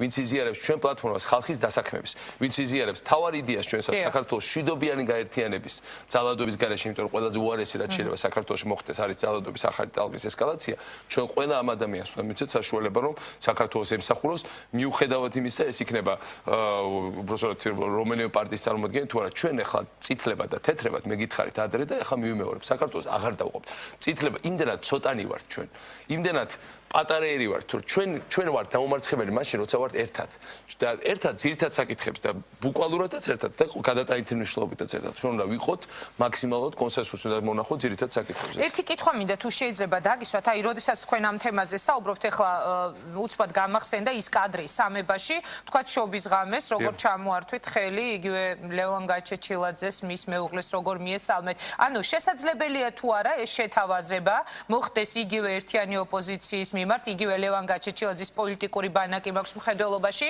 შესაძლებელია თუ არა ეს იყოს დათო გამყრელიძის და მრეწველების ალიანსი ან შალვა ნათელაშვილი ვისთან წარმოუდგენია ეს შეთავაზება და თანამშრომლობა მიხეილ სააკაშვილის და თუ დაგთანხმდებიან როგორ ფიქრობთ მე მინდა ჯერ თქვა რომ ეს არ ამგონია რომ პარტიების შორის გარიგების რაღაც თემა უნდა იყოს მე უბრალოდ მიმაჩნია რომ ინდივიდუალურად ყველა ადამიანს უნდა ველაპარაკოთ მიუხედავად პარტიული კუთვნილებისა და ყველა ხა რა თქმა უნდა ქართველებმა ყოველთვის უნდა გაუწოდოთ ერთმანეთს ხელი გარდა ყველას, გარდა ხალხის ქვეყნის მტრების. ეხლა ქვეყნის მტრები ჩვენ ქვეყნის შიგნით არ აყვავს. მე არაერთხელ გამეორებია, რომ მე საქართველოს შიგნით მტრები არ ამყავს და მართლაც საქართველოს შიგნით ჩვენ მტრები არ აყვავს. საქართველოს ხავს უცხოეში ელემენტები, რომელიც შეიძლება დაფიქსირდეს როგორც საქართველოს მტრები, მაგრამ საქართველოს შიგნით საქართველოს მტრები არ არსებობენ. უფრო მეტიც ქართველები ვინც არიან ქვეყნის გარეთ, მე ძალიან ვამაყობ, რომ ჩვენი ემიგრაციის აი ხარას დაითვალეს 70%-ზე მეტად მე მომცა ხმა. ეს რას ნიშნავს? ეს არის ის ხალხი, ვინც გაჭიროება მაიძულა ჩვენი ქვეყანა წასულიყო და მე ბევრი მათგანისგან ამიქი, აი ბოლო 4 წელიწადში ჩვენ დავიბრუნოთ ქვეყანა. და ეხლა ჩვენი ამოცანა აი ეს ხალხი დავიბრუნოთ უკან. ძალიან ვამაყობ მე ამ ხალხით, იმიტომ რომ ეს არის ადამიანები, ძალიან ნიჭიერები არიან, მაგრამ თავის და ეხლა შეიძლება ბევრი მათგანი გვიწმინდა, თავის ნიჭს ახმარს, თავის საუკეთესო გამოცდილებას ახმარს სხვა ქვეყნებს. ჩვენ ეს ხალხი გვჭირდება საქართველოს, ჩვენ მათში უნდა ვიპოვოთ ასევე შემდგომი ხელისუფლების დაკომპლექტების წყარო, უნდა ვიპოვოთ სხვადასხვა პოლიტიკურ პარტიებში, კარგად გადავხედოთ, გარდა უნდა რა თქმა უნდა ეს არ არის პარტიული გარიგების თემა, მაგრამ უნდა გავიწიოთ ანგარიში იმას, რომ ძალიან ბევრმა ადამიანმა დაუჭირა მხარი სხვადასხვა ოპოზიციურ ძალებს. იმის გამოც, რომ ჩვენ მოგცა წინააღმდეგი, მოდი ახლა ესეც გულზე ხელის დადებით თქვა და იმის გამოც ოღონდ არა მიხეილ სააკაშვილი და იყოს ვინმე სხვა. იმის გამოც, რომ ვიღაცები შეიძლება იქ მოწოდოთ. ამიტომ ყველა ამ ადამიანთან ჩვენ ყოველგვარი ზედმეტი ემოციების გარეშე უნდა მოვნახოთ რაღაც საერთო შეხების წერტილები. ჩვენ კიდევ ერთხელ ვიმეორებ, საქართველოს სიღარიბის გარეშე ეს არის ჩვენი პლატფორმა. მე ამ ახლა გამოცანა. შემდეგი 50 დღე, შემდეგი უბრალოდ რამდენიმე დღის განმავლობაში ჩანთავრდეს ახლა ჯერ საარჩევნო კომისიამ დაითვალოს არჩევნების. ელოდებით რომ შედეგებში შეიძლება იყოს რაიმე ცვლილება, ბატონო. ჩვენ რაც ველოდებით, ცოტათ შეიძლება გაიზარდოს. იმიტომ რომ ახლა ითვლება ეს სწორედ უბრალოდ ახლა გამოცხადების ეს რთული მექანიზმი მე დიდი ხანი მიხსნით ამ დღეების განმავლობაში, მაგრამ როგორც ახლა მიდის ტენდენცია ცოტათ შეიძლება 9% კიდე მოიმატოს ჩვენმა პროცენტმა. მაგრამ ახლა ეს პრინციპული აღარ არის, ხო, ძირითადად ტენდენცია დაფიქსირებული. თავარი არსი არის 9% ეს არის. თავარი არსი ეს სხვაში, რომ ჩვენ ახლა უნდა დავსხეთ ყველანი მე და არა ჩემ მხოლოდ ჩემ პარტიული მეგობრები, არამედ მე მინდა სერიოზული სპეციალისტები მოვიწვიო და გავაკეთოთ 50-იანი დღიანი გეგმა ჩვენი საარჩევნო დაპირებების შესრულების. რა იყო ჩვენი საარჩევნო დაპირებები? საქართველოს სიღარიბის გარეშე ზოგადი რაღაცა, კონკრეტულად სამუშაო ადგილების შექმნა. ეს კი არა რომ ამბობდა ერთ-ერთი კანდიდატი ამ შემთხვევაში ყოფილი კეთილი ბაბუა რომ მე ყველა უმუშევარს მივცემ ჩემი ჯიბი ეს ტყუილი იყო რა თქმა უნდა ტყუილი იყო რატომ იყო ტყუილი თუ კი მას ჰქონდა ფინანსების აიმისოთ რომ მიეცა ადამიანებისთვის თავის ცხოვრებაში ამ კაცს არავისთვის არაფერი ისე არ მიუცია და რაღაცა მაგრამ მან უფრო მეტი ხმა მიიღო ვიდრე ვთქვათ უფრო ხანგრძლივი პოლიტიკური ბიოგრაფიის სხვა პოლიტიკურმა ლიდერებმა მოდი ვთქვათ რომ ეს იყო ერთ-ერთი ნეგატიური ასპექტი ამ კამპანიის იმიტომ რომ ეს იყო თავიდან ბოლომდე სიცრუე თავიდან ბოლომდე უსირცხვილო სიცრუე და გარდა მაგისა ხა ამ კაცის ყველა მიცის ვინ რა მაგრამ ესეც სიმპტომია უკიდურეს გაჭირვების რომ ასეთ ადამიანს შეიძლება ხმა მიცე მაგრამ ის კი არა რომ შენ უმუშევარს მიცე უმუშევარს რა თქმა უნდა მიცე დახმარება მაგრამ უმუშევრობის გადალახვის გზა არის დახმარების მიცემა არამედ სამუშაო ადგილების შექმნა რაც მე სამუშაო ადგილს შევქმნით მით უფრო ნაკლები უმუშევარი იქნება და მით უფრო მე დახმარებას მივცემთ იმას ვინ დარჩება და მით მეტი პენსია იქნება ესე იგი ახალი სამუშაო ადგილების შექმნა 100 ახალი სოფლის მეურნეობის საწარმო მინიმუმ 100 ეს არის თავისუფალი ეკონომიკური ზონა ფოთში ძალიან მნიშვნელოვანი პროექტია ჩემთვის და ეხლა არაფერი აღარ შეუშლის ხელს ახლა ამ ინვესტიციების მოზიდვას და განხორციელებას ამიტომაც იყო ეს არჩევნები მნიშვნელოვანი ეს არის ახალი ინფრასტრუქტურის შექმნა ეს არის მაგრამ მარტივი რაღაცა თქვენ წინა გადაცემაში დამიშვით კითხვა და გითხარით თქვენ ამ თქვით რომ აი გზები ხო ადამიანებს არ იქნება მე ვიყავ ბაღდადში ამ არჩევნების დროს იქ იყო ესეთი რაღაცა არის ბევრი სათბურები ხო და ამ სათბურებიდან ნუ ადრე რუსეთში გაქონდათ ესე მაგრამ ეხლა ევროპულ ბაზარზე ასე თუ ისე ჩვენი დახმარებითაც გადიან მაგრამ იმისაც რომ კარგად იმუშაოს ამ სათბურები გარდა იმის რომ გაზი უნდა შეიყვანოს ყველგან სათბურები გარდა იმის რომ გაზი უნდა შეიყვანოს ყველგან ტრაილერებით უნდა გამოიტანო და ტრაილერი ვერ გამოდის თუ გზას არ ააშენებ. ესე გზას ააშენებ, ესე ტრაილერებით გამოდის. მე რატო ყველაფერი ამ ყველაფერს რომ ყველაფერი დაკავშირებულია. ჩვენ უნდა გაზი შევიყვანოთ ყველა სოფელში. ტრაქტორები შევყავს უკვე ყველა სოფელში და ყველა სოფელს უნდა მივცეთ ახლა გაზაფხულზე იაფი საწვავი რომ ადამიანებმა დაამუშაონ მიწა. ყველგან მე მიმაჩნია რომ საუბრობამ უნდა დაარიგოს იაფი უნდა დაარიგოს უფასოდ სასუქი. მე მიმაჩნია რომ დიდი შეცდომა იყო საქართველოს მთავრობის. აი ხა შემიძლია ნათლად თქვა რომ თველზე არ მიცეთ 15-20 მილიონი დამატებით სუბსიდია ხალხს რომ 5 თეთრით მაინც გაზრდილიყო ყურძნის შემოსე ყურძნის ფასი და მე რადაც არ უნდა დამიჯდეს ვიპოვე ამ ფულს წელს რომ იმისაც რომ მე ვენახებს გაიზარდოს ყურძნის ფასი ეს იყო შეცდომა იმ ხალხის ვისაც ეგონა რომ მარტო ბაზრებზე მუშაობით და მარტო რეკლამირებით ამ ჩვენი ყურძით კი გავიდოეთ ფონს რა თქმა უნდა თენი მოსავალი გაიყიდა ეს კალი მნიშვნელოვანი ნაბიჯი იყო მაგრამ მე ვენახებს რომ ესაც შეუვიდა ნაკლები შემოსავალი ნაკლები სტიმული აქვს რომ შემდგომ ყურძენი ქონდეს ასე რომ მე მიმაჩნია რომ ბევრი საკითხი ნათლად გამოჩნდა და მე ვაპირებ აი ამ პლატფორმას ვინც გაიზიარებს ყველა სფეროში მოიწვიოთ სპეციალისტი მე მყავს ძალიან შეგითავაზებიათ ვინმესთვის ოპოზიციური პარტიებიდან ვიდრე მე რეკლამაზე გავა ეს კითხვა მინდა რომ დაგისვათ თუ ყოფილა თქვა თქვენი მხრიდან შეთავაზება რომელიმე ოპოზიციური პარტიისა რომელიმე პოლიტიკური ბანაკის წარმომადგენელთა მიმართ რომ ისინი წამოვიდნენ ამ თანამშრომლობაზე და რამდენად არის მოსალოდნელი რომ რომელიმე მათგანი წამოვა იგივე სამუშაო თქვენს მთავრობაში და ასე შემდეგ. ნუ ეხლა ჯერეთი მინდა ვთქვა რომ ჩათვალეთ რომ აი ხა ეს თქვი პირველად დღეს თქვენთან. საინტერესო. მაგრამ მეორე მხრივ ჩვენ მე კიდევ ერთხელ მე ეს არ არის პარტიული მოლაპარაკებების და რაღაცა ფორმალური კოალიციების საკითხი. ბევრი ღირსეული ადამიანია საქართველოში. მათ შორის ის ადამიანები ტელევიზორში გამოდიოდნენ და გვაკრიტიკებთ. მათ შორის არიან კარგი პროფესიონალებიც. ჩვენ ამ ადამიანებთან ვილაპარაკებთ. ჩვენ ამ და მათ შორის არის ბევრი საქართველოს პატრიოტი. ჩვენ ამ ადამიანებს შევხვდებით. ჩვენ ჯერეთი ამ ადამიანებთან ერთად კიდევ ერთხელ მე ბევრ მათგანს მოვიწვევ ამ წინასწარ სამუშაო ჯგუფში რომ 50 დღიანი პროგრამა გავაკეთოთ საკანონმდებლო ცვლილებების საბიუჯეტო ცვლილებების იმისათვის რომ ჩვენი საარჩევნო დაპირებები შესრულდეს, იმიტომ რომ ეს არ არის ნაციონალური მოძრაობის და სააკაშვილის დაპირება. ეს არის ის რაც ხალხს თუმცა თავის დროზე სწორედ ნაციონალური მოძრაობის ნიშნით მიიღეს ადამიანებმა თანამდებობა, ანუ ვისაც ჰქონდა წვლილი შეტანილი ამ ვარდების რევოლუციაში და არ ჩათვალოთ რომ ჩვენ ახლა ნაციონალური მოძრაობის ნიშნით ახლა დავაკარგებთ ხალხს თანამდებობას. მე უბრალოდ პარტიული ნიშნით ჩემ მეორე ვადაში ხოლოდ პარტიული ნიშნით ხალხი თანამდებობის არ დაინიშნება. ეს არის ჩემი მტკიცე გადაწყვეტილება, იმიტომ რომ მე მინდა დავტოვო ჩემ შემდეგ არა პარტიული საქართველო, არამედ დემოკრატიული წარმატებული საქართველო. ეს ერთი. და აქედან გამომდინარე ჩვენ რა თქმა უნდა ამ მიმართულებით ძალიან ბევრს ვიმუშავებთ და მე ვარ ოპტიმისტურად განწყობილი. ეს იყო რეკლამამდე, რეკლამის შემდეგ ჩვენ კვლავ უნდა განვაგრძოთ საუბარი თქვენ საომავლო გეგმებთან დაკავშირებით. ალბათ ოპოზიციური პარტიის ლიდერები ამაზე უკვე ხვალიდან გააკეთებენ კომენტარს, ვინ როგორ მიიღებს თქვა თქვენს შეთავაზებას და მე ვაცხადებ ეთერში რეკლამას, თუმცა რეკლამამდე ისიც ცოტა ოდნავ სახალისო ნოტაზე რომ გავიდეთ. მიშა მოვდივარო სულ რომ ისმის ოპოზიციის მხრიდან აი ეს ფრაზა ლევან გაჩეჩილაძეს ეკუთვნის, მან იცისო რასაც ნიშნავსო, რას ნიშნავს მითხარი? მე ქართული მესმის და მოვდივარ, ნიშნავს რომ მოვდივარ და მოვიდენ. რა პრობლემაა? მე ყოველთვის სიამოვნებით შევხვდები ყველას. ეს წინა იმაზე გითხრეს, არ გვეშინია, უთხარი, ნუ გეშინიათ და კიდევ ერთხელ მე ნუ გეშინიათ, არანაირი პრობლემა არ არის. გამარჯვებული სააკაშვილი არავისთვის არანაირი პრობლემას არ წარმოადგენს და ეს არ არის ის რითაც ლამის საკუთარ ბავშვებს აშინებდა ზოგიერთი პოლიტიკური ძალა. და მეორე, ხო ვისაც მოსვლან და მოვიდენ რა პრობლემა. მაგრამ რაც შეეხება სად უნდა მოვიდენ, ეს არის ქართველი ხალხის გადასაწყვეტი და ქართულმა ხალხმა თქვა ეს არჩევნებზე ძალიან ნათლად გამჭირვალე და ძალიან მტკიცე. ორი დღის წინ თავისუფლებაზე გამოვიდნენ მირცხულავა, მოლაშვილი, არის თუ არა მოსალოდნელი რომ გაგრძელდეს ეს განთავისუფლებები და რას გულისხმობდით რომ დაჭერების პოლიტიკა არის გადასახედი, იმას ხომ არა რომ უეცრად აღმოაჩინეთ რომ შესაძლებელია მეტის მეტი მოგივიდათ.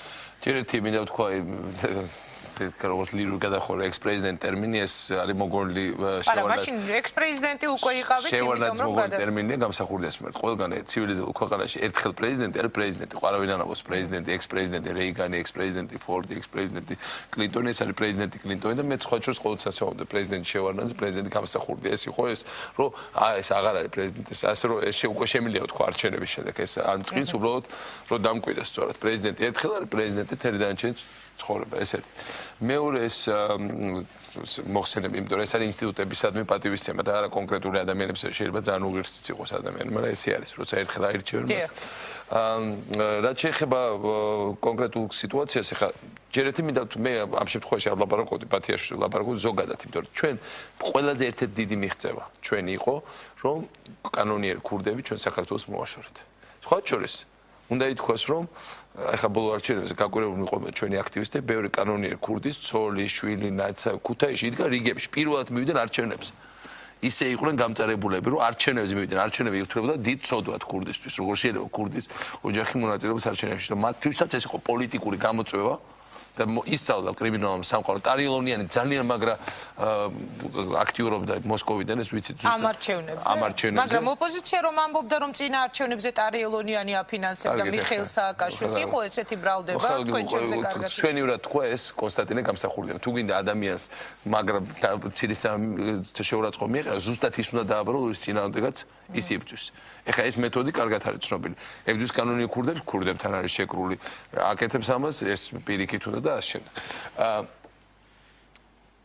მაგრამ ну ეს ხა ეს გვერდზე ელემენტი კანონიერ ქურდები როცა აღარ არის როცა ციხიდან ვაზვრატები ეგრეთ წოდებული მანქანების აღარ ხდება წვრილმან ისინი ხელმძღვანელობენ წვრილფეხად დანაშაულს ქუჩაში ბევრი ეს ადამიანი გზააბნეული მოხდა ამ დანაშაულში იმის გამო რომ სხვა გამოსავალი არ ქონდა უმუშევრობა გაჭირვება და იყო ეს კანონიერი ქურდის ინსტიტუტი რომელიც ხელმძღვანელობდა ამათ და უკეთებდა ორგანიზებას თუ კანონიერი ქურდი არ არის ბევრი მათგანი საფრთხეს აღარ წარმოადგენს ამიტომ რა თქმა უნდა მე მიმაჩნია რომ ის 2000 კაცი რო გავშვი ძირითადში იყო სწორი რამდენიმე მათგანმა ისიც მინდა გითხრა რომ ჩაიდინა ხელახლა დანაშაული ეს პირადად ჩემს იყო ძალიან მტკივნეული მაგრამ უმეტესობა აი ხა მაშინ გავშვი 2 თვის წინ და პრინციპში მოშორდა კიდე კაი ამ რაც ჩვენ ვიცით დამნაშავედ სამყაროს. ამიტომ ამ ხრივ ხა არის მაგალითად 8000-მდე ნარკოტიკების მომხმარებელია დაჭერილი საქართველოში. თუ ნარკოტიკების მომხმარებელი ერთდროულად არ არის დაკავებული ნარკოტიკების გაყიდვით. ნარკოტიკების მომხმარება პრინციპში არის ავადმყოფობა და არა სისხლის სამართლის დანაშაული. ამიტომ აქ უნდა ვიყოთ ბევრად უფრო ფრთხილები, ბევრად უფრო მოქნილები, ბევრად უფრო ფაქიზად უნდა მივიღეთ ამ ყველაფერს, თუმცა რა თქმა უნდა, ნარკომანია თუ არ მოაშორეთ საქართველოს, ჩვენს მომავალი არ აქვს. ჩვენ გვექნება ბევრად უფრო მიზანმიმართული პოლიტიკა, მაგრამ თავარი რეცეპტი ამ ყველაფერს არის დასაქმება და კიდევ ერთხელ დასაქმება. ახალი სამუშაო აკეთება, გადამზადება ამ ხალხის, ახალგაზრდობისთვის პერსპექტივის გახსნა, ახალი გადამზადების ცენტრები. აი ეს დასაქმების პროგრამა, რომელიც გაგრძელდება და აუცილებლად გაგრძელდება. ხო იძახოდე მარტო არჩევნების გაკეთება. ახლა დამთავრდა არჩევნები და გავაგრძელებთ ამ დასაქმების პროგრამას. ბევრად უფრო დიდი მასშტაბით. გადამზადების ცენტრები აუცილებლად უნდა გაკეთდეს. აუცილებლად უნდა გაკეთდეს კიდე ბიზნესთან მიმუშავებთ, რომ კიდე იქნებ რაღაც შესთავაზო სტიმულები იმისაც, რომ ხალხმა ისწავლოს. იმიტომ რომ ჩვენ ადამიანს თუ მივეცით პერსპექტივა და ალტერნატივა, ის კრიმინალში და ციხეში აღარ მოხდება. ანუ აქ არ იყო საუბარი ვთქვათ პოლიტიკური მიმართულებით დაჭერებზე ირაკლი ბათიაშვილზე, იმიტომ დავსვი ეს შეკითხვა რომ უბრალოდ მე არ ვფიქრობ, რომ ირაკლი ბათიაშვილი იყო პოლიტიკური ნიშნით დაჭერილი, საქართველოს პოლიტიკური ნიშნით დაჭერილი არავინ არ ყოფილა კვიციანი. აი იყო საქართველოს წინააღმდეგ ამბოხის ავტორი, რომელმაც კინაღამ დაგვაკარგია კონტროლი ბოლო დარჩენილ წერტილზე აფხაზეთში, ზემო აფხაზეთში, რომელიც არის ჩვენთვის სტრატეგიული პლაცდარმი. მაგრამ მე მიმაჩნია, რომ ირაკლი ბათიაშვილი საფრთხეს საზოგადოების ამ ეტაპზე მაშინ ეკრა ზემო აფხაზეთში დაუმკვიდრეთ ჩვენ კონტროლი, აღვადგინეთ, ავაშენეთ, გავაძლიერეთ აღარ წარმოადგენს და არც მისი ციხეში ყოფნა არანაირ აუცილებლობას არ წარმოადგენს. ეს არის და ეს. კარგით, პასუხი გასაგებია, ანუ შესაძლებელია ველოდოთ იმას, რომ ირაკლი ბათიაშვილიც განთავისუფლდეს. შესაძლებელია, მაგრამ პირველი რასაც მოვაწერ ხელს თუ ყველაფერმა კარგად ჩაიარა და იქნება მისი იქიდან განთავისუფლება. ინაუგურაციისთვის? ნუ რეალია პირველი ხა ეს არ არის თავი საკითხი, თავი ჩვენ რასაც უნდა გავაკეთოთ, არის ჩვენი დაპირებების შევასრულოთ. მაგრამ ეს რადგან იყო ვინმეს განხილვის თემა საერთოდ არ წარმოადგენს საზოგადოებისთვის საფრთხეს. თუმცა ეს არ ნიშნავს იმას, რომ ხვალ ვინმემ რომ საზოგადოება ისევ საქართველოს ხელისუფლების დამხობა მოინდომას და მით უმეტეს ტერიტორიების ჩამოშორება, ის ამაზე არ აგებს პასუხს. ეხლა 100 საფრთხეს ამ აფხაზთა მიმართებაში არ არსებობს. პრინციპში ეს ადამიანი იყო საკმარისი თუ რომ საბადიმროში და არ არის საჭირო ხა ამაზე ბევრი ლაპარაკი. მე მიმაჩნია სამართლებრივი პროცესი სწორი იყო. სამართლებრივი პროცესში ჩარევის უფლება პრეზიდენტს კი არავის არ აქვს ამ ქვეყანაში. ეს არის სასამართლო გადაწყვეტილება, მაგრამ პრეზიდენტს აქვს შეწყალების უფლება და მიმაჩნია რომ პრეზიდენტმა ბევრად რო გულუხვად უნდა გამოიყენოს ასეთ და სხვა შემთხვევებში შეწყალების უფლება. მე ერთი კითხვა მინდა დაგისვათ ამ არჩევნებზე გარდა იმისა რომ თქვათ ქვეყანა ირჩევდა პრეზიდენტს უნდა გადაწყვეტილიყო საპარლამენტო არჩევნების საკითხი. შეიძლება თუ არა ითქვას რომ პარლამენტის არჩევნები დაინიშნება მარტში როგორც უკვე თითქმის ღიად საუბრობენ და ერთი ესეთი კითხვა მინდა დაგისვათ. აი დღევანდელი შედეგების მიხედვით ის პროცენტები რაც მიიღო მიხეილ სააკაშვილმა. თქვენ შეგიძლიათ თუ არა თქვათ რომ ნაციონალურ მოძრაობას აქვს შანსი გაიმარჯვოს. როდესაც იყო სააკაშვილი 96% არჩეული პრეზიდენტი, მაშინ კითხვის ნიშანი ვთქვათ მის პარტიასთან დაკავშირებით არ იყო. დღეს როდესაც თქვენი პროცენტი ვთქვათ არის 53-მდე. როგორ ფიქრობთ, ეს იყო მიხეილ სააკაშვილი, მაგრამ ექნება თუ არა პარლამენტის არჩევნებში გამარჯვების შანსი ნაციონალურ მოძრაობას. როდესაც ამბობ ნაციონალურ მოძრაობას, მე აღარ გავიმეორებ იმ შეკითხვებს, რომელიც მანამდე მაქვს დასმული თქვენთვის არჩევნებამდე, მაგრამ ადამიანებს ავტომატურად ახსენდებათ ის სახეები, ვის მიმართაც არც თუ ისე მცირე აგრესია იყო. აქვს თუ არა თქვენს მოძრაობას გამარჯვების შანსი? ჯერ ერთი თუ შეამჩნიათ, მე არც არ მომიწოდებია რომ არჩევნები როდის უნდა ყოფილიყო ჩატარებული, უფრო სწორად მე ვთქვი რომ ჩვენ მზად ვართ არჩევნების ჩასატარებლად გაზაფხულზეც შემოდგომას, იმიტომ რომ თავიდან როცა ჩვენ ვარაუდობთ რომ საპრეზიდენტო საპარლამენტო არჩევნები ერთად უნდა ჩატარებულიყო, ეს უკვე შეიცვალა. და ამის შემდეგ საპარლამენტო არჩევნების ადრე ჩატარება ჩვენ ინტერესებში შედიოდა და ამიტომ მე მთლიანად მივესალმები ამ პლებისციტის შედეგებს, მაგრამ სპეციალურად არ მოუწოდე მაინდა-მაინც ხმამაღლა არავის წინასწარ, იმიტომ რომ ეს ხალხმა უნდა მიიღოს ეს გადაწყვეტილება.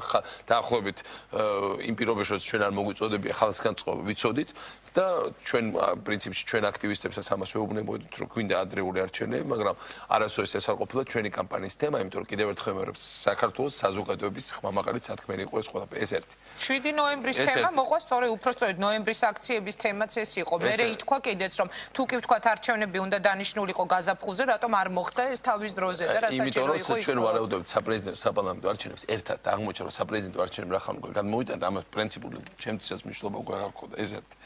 მეორე რაც შეეხება, როდის უნდა ჩატარდეს ეს არის კონსულტაციების თემა, მარტამდე შეიძლება ვერ მოესწრო, შეიძლება აპრილში იყოს, შეიძლება მაისში იყოს, მაგრამ ჩემი ამოცანა უახლოეს პერიოდში არის არა ის არჩევნების საარჩევნო კამპანია, საარჩევნო კამპანია ჩვენთვის დამთავრდა, ჩვენთვის ახლა არის საარჩევნო დაპირებების შესრულების კამპანია და თემა. ეს არის თავი. მე არ ვაპირებ ახლა ერთი დამატებითი დღე დავხარჯო, სანამ უშუალოდ ძალიან არ მივახლოვდებით არჩევნებს საარჩევნო კამპანიაზე. ჩვენი ამოცანა დღეს შევადგინოთ 50 დღიანი გეგმა ამ პარლამენტში უკვე საკანონმდებლო ცვლილებების, საბიუჯეტო ცვლილებების, კონკრეტული დასაქმების პროგრამა, კონკრეტული სოფლის ახმარების პროგრამა, გაზიფიკაცია, გზები. გაიხსენეთ რაზე ვლაპარაკობთ ჩვენ? გაზი ყველა სოფელს, გზა ყველა სოფელს, ტრაქტორი ყველა სოფელს, ამბულატორია ყველა სოფელს, სოფლის ექიმი, აგრონომი ყველა სოფელს შემიძლია დავუმატო. ქალაქებში დასაქმების ცენტრები გადამზადების უმუშევრობასთან ბრძოლა, უამრავი სხვა საკითხი, ყველა ასაკის ადამიანების, საშუალო ასაკის ადამიანების, იმიტომ რომ ჩვენ ვთქვით რომ მარტო ახალგაზრდები და არა თქვათ პენსიონერები, საშუალო ასაკის ადამიანი, რომელიც პენსიის ასაკამდე არ არის ჯერ მისული და პრაქტიკულად ამოვარდინია ყველაფრიდან. ამ ხალხისათვის დახმარება. აი ეს არის ჩვენი საარჩევნო ჩვენი პროგრამა რეალურად გაკეთება. მე არ ვაპირებ რომ ვაწარმოო შემდეგი თვეები ახალი საარჩევნო კამპანია. თუ რა თქმა უნდა CSK-მ ყველაფერი დაეთვალა და დაამთავრა. ამ თქვენ არ იქნებით ლოკომოტივი ნაციონალური მოძრაობის საპარლამენტო. რა თქმა უნდა, მე როცა იქნება საპარლამენტო არჩევნები, ყველაფერს გავაკეთებ იმისათვის, რომ ჩვენი კურსის მხარდამჭერე პარლამენტში გავიდეს, მაგრამ ასევე ყველაფერს გავაკეთებ იმისათვის, რომ ისეთი მოდელი შექმნათ თანამშრომლობის სხვადასხვა პარტიებთან, რომ მაქსიმალური კონსენსუსი იყოს ძირითად საკითხებზე. ჩვენი ამოცანა არის, რომ საქართველოში არ მოხდეს არასდროს პარლამენტში ისეთი პოლარიზაცია, რომელიც დაბლოკავს თავად ქვეყნისთვის ძირითად საკითხებს. ჩვენ ამ ხრივ რა თქმა უნდა, ყოველთვის იდეალურად არ გვიმუშავია. ჩვენ გვაქვს ჩვენი პოზიტიური პროგრამა, ჩვენ უნდა საქართველოს მოაშოროთ სიღარიბე და ჩვენ უნდა გავერთიანოთ ქვეყანა. ამისთვის პარლამენტის გარეშე პრეზიდენტის გაუჭირდება მუშაობა, მეორე მხრივ პარლამენტში თუ არ არის კონსენსუსი სხვადასხვა პოლიტიკურ ძალებს შორის პარლამენტსაც გაუჭირდება მუშაობა. მე სხვა შორის მახსოვს ნაკლებად პოლარიზებული პარლამენტები, მე როცა პირველად გავხდი პარლამენტარი, მაშინ მეორე ჯგუფი იყო ეროვნული დემოკრატიული პარტია. ისეთი კი არა დღეს რო იყო, უფრო ბევრად ფართო. მაშინ ვანო ხუხუნაიშვილი იყო იქ, მაშინ რომ ჩვენთან არის თენგი შარმანიშვილი. იცით რა კარგად მუშაობთ. რამდენი კანონი გავიტანეთ ერთად, აი ყველა დეტალზე მუშაობთ, სასამართლო რეფორმაზე ერთად მუშაობთ და სასამართლო სისტემის სრულყოფა ეხა იქნება ერთ-ერთი თავარი თემა. მედიის თავისუფლების შემდგომი უზრუნველყოფა იქნება თავარი თემა. იქნება თემები დაკავშირებული ბიზნესის თავისუფლების შემდგომ უზრუნველყოფასთან და მე აი ნოსტალგიით ვიხსენებ ჩემ პირველ საპარლამენტო ვადას. მე და შარმანაშვილი იყო ჩემი მოადგილე კომიტეტის თავმჯდომარე იყო იურიდიულის. ჩვენ შორის პრაქტიკულად ყველა ძირითად საკითხი იყო თანხმობა. იქ რა თქმა უნდა ვაფიქსირებთ ხოლმე განსხვავებებს, მაგრამ ყველა რეფორმის სულ საკითხზე. ვიყავით ბოლომდე ერთიანი ვანო ხუხუნაიშვილთან ერთად დავდიოდი სტრასბურგში. ესეთი ხმალამოღებული. ეხაც დადიან ერთად გიგა ბოკერია და ლევან ბერძენიშვილი. ესეთი ხმალამოღებული მებრძოლი როგორც ვანო იყო მაშინ საქართველოს ინტერესებისთვის. აი იშვიათად მინახავს ვინმე და მე ვიყავ ხოლმე აღტაცებული ძალიან მადლიერო არის ხა ეს ჩემ პარტიაში, მაგრამ ამას რა ზისთვის ვამბობ, რომ საქართველოს პატრიოტებმა და პროფესიონალებმა საერთო ენა უნდა მონახონ. და ჩემი ამოცანა კიდევ ერთხელ მე ეს არის ბოლო საპრეზიდენტო ვადა ჩემთვის. ჩემი ამოცანა რომ ამ ვადის ბოლოს მე ვთქვი რომ უნდა დავტოვოთ საქართველოს სიღარიბის გარეშე, ძირითადად სიღარიბის გარეშე რა თქმა უნდა, აბსოლუტურად ეს არას ამერიკაში არ ხდება და გაერთიანებული საქართველო. ყველა ვინც და ეს შესაძლებელია, როცა ყველა პოლიტიკური ძალა არის ერთიანი. მიუხედავად პოლარიზაციისა, რაღაც ზედადონეზე თქვა პოლიტიკური ლიდერები ერთმანეთს ლანძღავენ, აგინებენ, ან დაიგინებენ, ან შეიგინებენ, მიუხედავად ამისა, რეალურად ყველა სხვა დონეზე ამარჩევნებმა აჩვენა მშვიდობიანი თანაარსებობა არჩევნების პირობებშიც კი როცა ბევრ ქვეყანაში ომი იწყება არჩევნების დროს არის შესაძლებელი. ანუ თქვენ გათვლას გააკეთებთ რომ თქვენი დასაყრდენი მომავალ პარლამენტში იქნება არა მარტო ნაციონალური მოძრაობა. მე ყველაფერს გავაკეთებ იმისაც რომ რეფორმატორთა და სწორი რეფორმატორთა გადახალისებული გუნდი გავიდეს და დარწმუნებმა აქ წარმატების იმედი. როგორ იმიტომ რომ კიდევ ერთხელ ვიმეორებ ამ ამარჩევნებმა მოგცა ჩვენ კარგი შედეგები.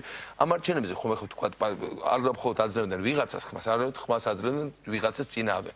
უფრო მეტი ხმა მივიღეთ ჩვენ წინააღმდეგ ვიდრე მიიღო რომელიმე პარტია. სწორედ ამიტომ გეკითხები. ილუზია ნუ ექნება ნურავის თუნდაც ყველაზე ისეთ კანდიდატს რომ მათ მიცეს ყველას ხმა, მათ მიცეს იმიტომ ხმა რომ ისინი რადიკალურად იყვნენ ჩვენ წინააღმდეგ. საპარლამენტო არჩევნებზე მიცემენ კონკრეტულ კანდიდატებს. ამიტომ ჩვენი გუნდიც იქნება ძალიან გადახალისებული. ჩვენი სია იქნება ისეთი ჩვენი სია იქნება ძალიან გადახალისებული.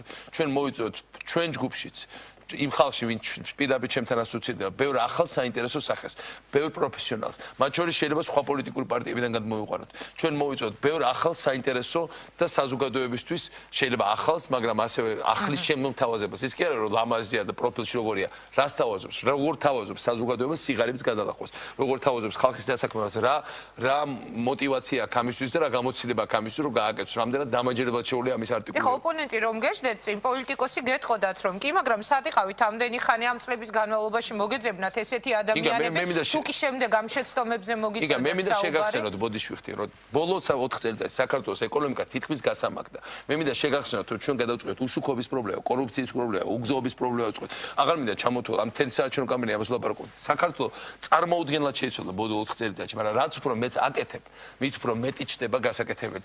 რაც უფრო რაღაც ადამიანის რაღაც დონეს აღწევს, მით უფრო მეტი მოთხოვნა უჩნდება მას. ეხა ვეღარავის ვეღარ დააყვეთ რომ აგერ გზებია და შუქებია განათებული. კარი და არის, ნუ ახლა მე რა ყველგან არის საფრანგეთში და გერმანიაში და ნუ კენიაში რო აღარ არის ან ზიმბაბვეში ეს ხალხს აღარ ახსოვს და ჩვენთანაც რო არისო ჩვენ რო ვიყავით ზიმბაბვე ეს აღარ ახსოვს და საფრანგეთში რო განათებულია გზები, მაგრამ სამაგეროდ ფრანგები უკეთესად ცხოვრობენ ვიდრე ჩვენ ეს ახსოვს. ამიტომ ჩვენ კი არ უნდა დაუბრუნდეთ ზიმბაბვეს მდგომარეობაში. ჩვენ უნდა წავიდეთ საფრანგეთის მდგომარეობაში, ჩეხეთის მდგომარეობისკენ, უნგრეთის მდგომარეობისკენ, ესტონეთის მდგომარეობისკენ. ამიტომ ეს არის ჩვენი ამოცანა, რომ სიღარიბე გადავლახოთ და საზოგადოებაში არ იყოს ისეთი ნაწილი, რომელსაც 500 მე ხო ვიარე და ვნახე. საოცარი ეხა იქ ყველა ამ ჩემზე ესე თემა გახდა რაღაცა, მაგრამ შეუძლებელია რომ ხა ადამიანური რაღაცა ხა მე არა ვარ თეატრალური ინსტიტუტი არა მაქვს დათარებული რომ არის 1-2 მსახიობი რომელიც ცნობილია იმით რომ კარგად შეუძლია ტირილი ეს დიდი ხელოვნება სამსახიობოა მე ეს ნამდვილად სამსახიობი ნიჭი არ გამაჩნია მე ვარ ის რაც ვარ როცა ხელება აკანკალებული ადამიანი რომელსაც მაჩვენებს თავის 3 სართულიან სახლს გაგრაში სადაც ედგა მაშინ გაზ 24 ყიდი და უამრავ ლიმონს ქონქონდა უმაღლესი განათლება იღებდა უამრავ ტურისტს ეხა არის წყალტუბო შეყუჟული 18 კვადრატულ ბინაში და კვდება იმის გამო, არ კი რა გამოგდა იმის გამო, რომ 500 ლარი არ ქონდა და პოლიცი რო არ ქონდა და მოკდებოდა. რამდენი ადამიანი მოკდა და დაიღუპა და ლოგინად ჩავარდა ამ 500-700 ლარის. მე მყავს ახლობლები, რომელიც დაიღუპენ 600 ლარის არქონის გამო. ეს მოხდა, ეს ხდება და ამიტომ მე ვნახე ეს ისტორია. მე ვნახე ის ხა იმ დამცინო და ამ ჩურჩხელის გამყიდვაზე. მაგრამ როგორ ისტორია იყო? მოვიდა პატარა კოკო, ხო ხელე ჩამჭი და მივიყვა თავის დედასთან. მარტო ხელა დედა, მამა არ აყავს. და თელი ოჯახი თავს იჩეს ჩურჩხელების გაყიდვა. აი ხა ნახეთ, ჩურჩხელები ხო ეს ხო ყოველდღიური ბრძოლა არსებობს. ყოველდღიური ბრძოლა. ეხლა თუ საქართველოს აირია, თუ საქართველოს ქაოსი მოხდა. ტურისტი აღარ ჩამოვა, არავინ იქ არ გაივლის იმ ჩურჩხელს არ იყეს. ქართველებსაც ფული არ ექნებათ. მასაც ბევრი ფაქტორია რის გამოც საქართველოს ჯერ კიდევ წკიბზე კიდია.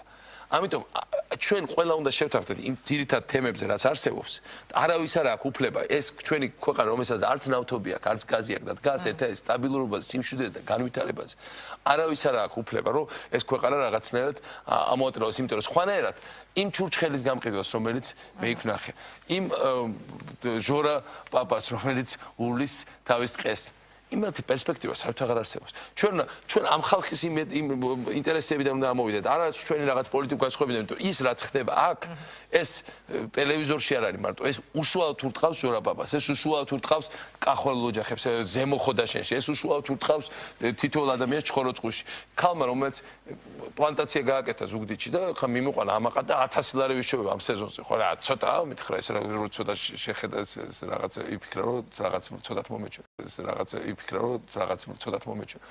ამ ხალხისთვის უნდა ვიცხოვრო ჩვენ. ამ ხალხს უნდა გავუკეთოთ აწი ყველაფერი. ამ ხალხისთვის უნდა ვიცხოვროთ ჩვენ, ამბობს მიხეილ სააკაშვილი და აპირებს შესთავაზოს არა მარტო თავის პარტიულ გუნდს, არამედ სხვადასხვა პოლიტიკური ორგანიზაციების წარმომადგენლებს კადრები. ერთი კითხვა მინდა დაგისვათ, როდესაც თქვენ საუბრობდით უпроსწორედ პირველად, როდესაც ისაუბრეთ სავარაუდო ცვლილებებზე მთავრობაში, მაშინ ამ დარბაზში ისხდნენ ეკა ტყეშელაშვილი, გურგეინ ძელადო და კობა სუბელიანი და თქვენ მაშინ თქვით, რომ აი ამ ადამიანებს არ ელოდებათო შეცვლა.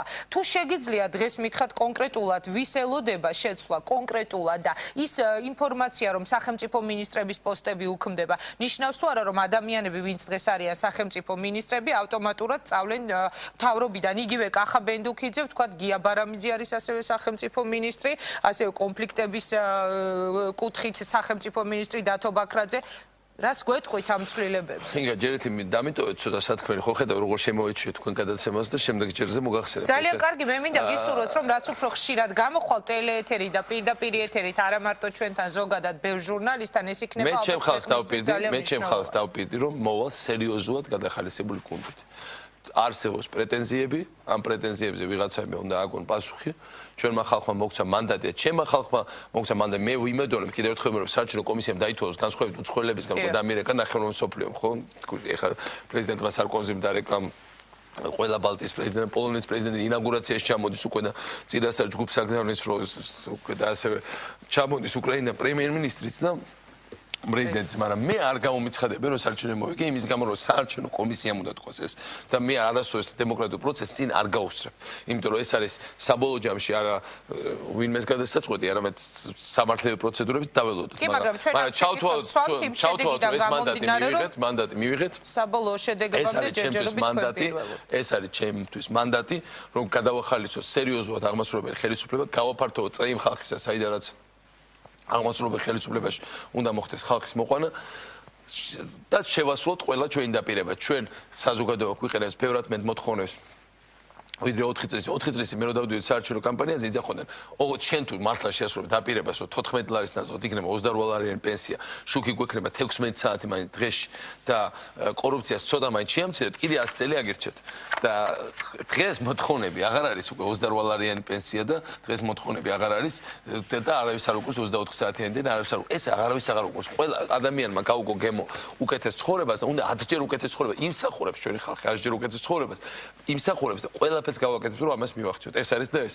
ამისთვის ჩვენ გვჭირდება, რა თქმა უნდა, სერიოზულად გადახალისებული. და ბოლო კითხვა უნდა დაგისვათ ალბათ CNN-თან ინტერვიუში თქვენ გუშინი გააკეთეთ ძალიან სერიოზული, ძალიან საინტერესოდ გაისმა ეს კრემლთან სუფთა ფურცლიდან ურთიერთობის დაწყებაზე, ახალი ურთიერთობის შესახებ. რას ნიშნავს მიხეილ სააკაშვილი, ვიდრე იქნებოდა არჩევნები ბოლო პერიოდში, მეტისმეტად გამწვავებული ურთიერთობის ფონზე თქვენგან ჩვენ ვისმენდით მუდმივად უმწავეს კრიტიკას კრემლის მისამართით და დღეს, როდესაც ვთქვათ არჩევნების შედეგები ჯერ არ არის საბოლოო დათვლილი, მაგრამ წინასწარი მონაცემები არის სახეზე, უცბად ამბობთ, რომ კრემლთან უნდა დაიწყოს ახალი ურთიერთობა. რას ნიშნავს ეს პოლიტიკურ ენაზე? თქვენი ოპონენტების მუდმივი ბრალდება არის თუნდაც ის, რომ აი ამ მწავე განცხადებების მიუხედავად დსთ-დან მაინც ვერ გამოვიდაო ქვეყანა და დღეს ჩვენ ვისმენთ, რომ კრემლთან უნდა დაიწყოს ახალი ურთიერთობა. რა არის ეს? მე ვფიქრობ, დსთ-დან გამოსვლა, შესვლა, ეს არის სიმბოლური მომენტები. ერთი დღე გამოხვალ და მე მეორე დღეს არავის არ ახსოვს. ჩვენმა ხალხმა უნდა იგრძნოს, რომ რაღაც შეიცვალა მათთვის.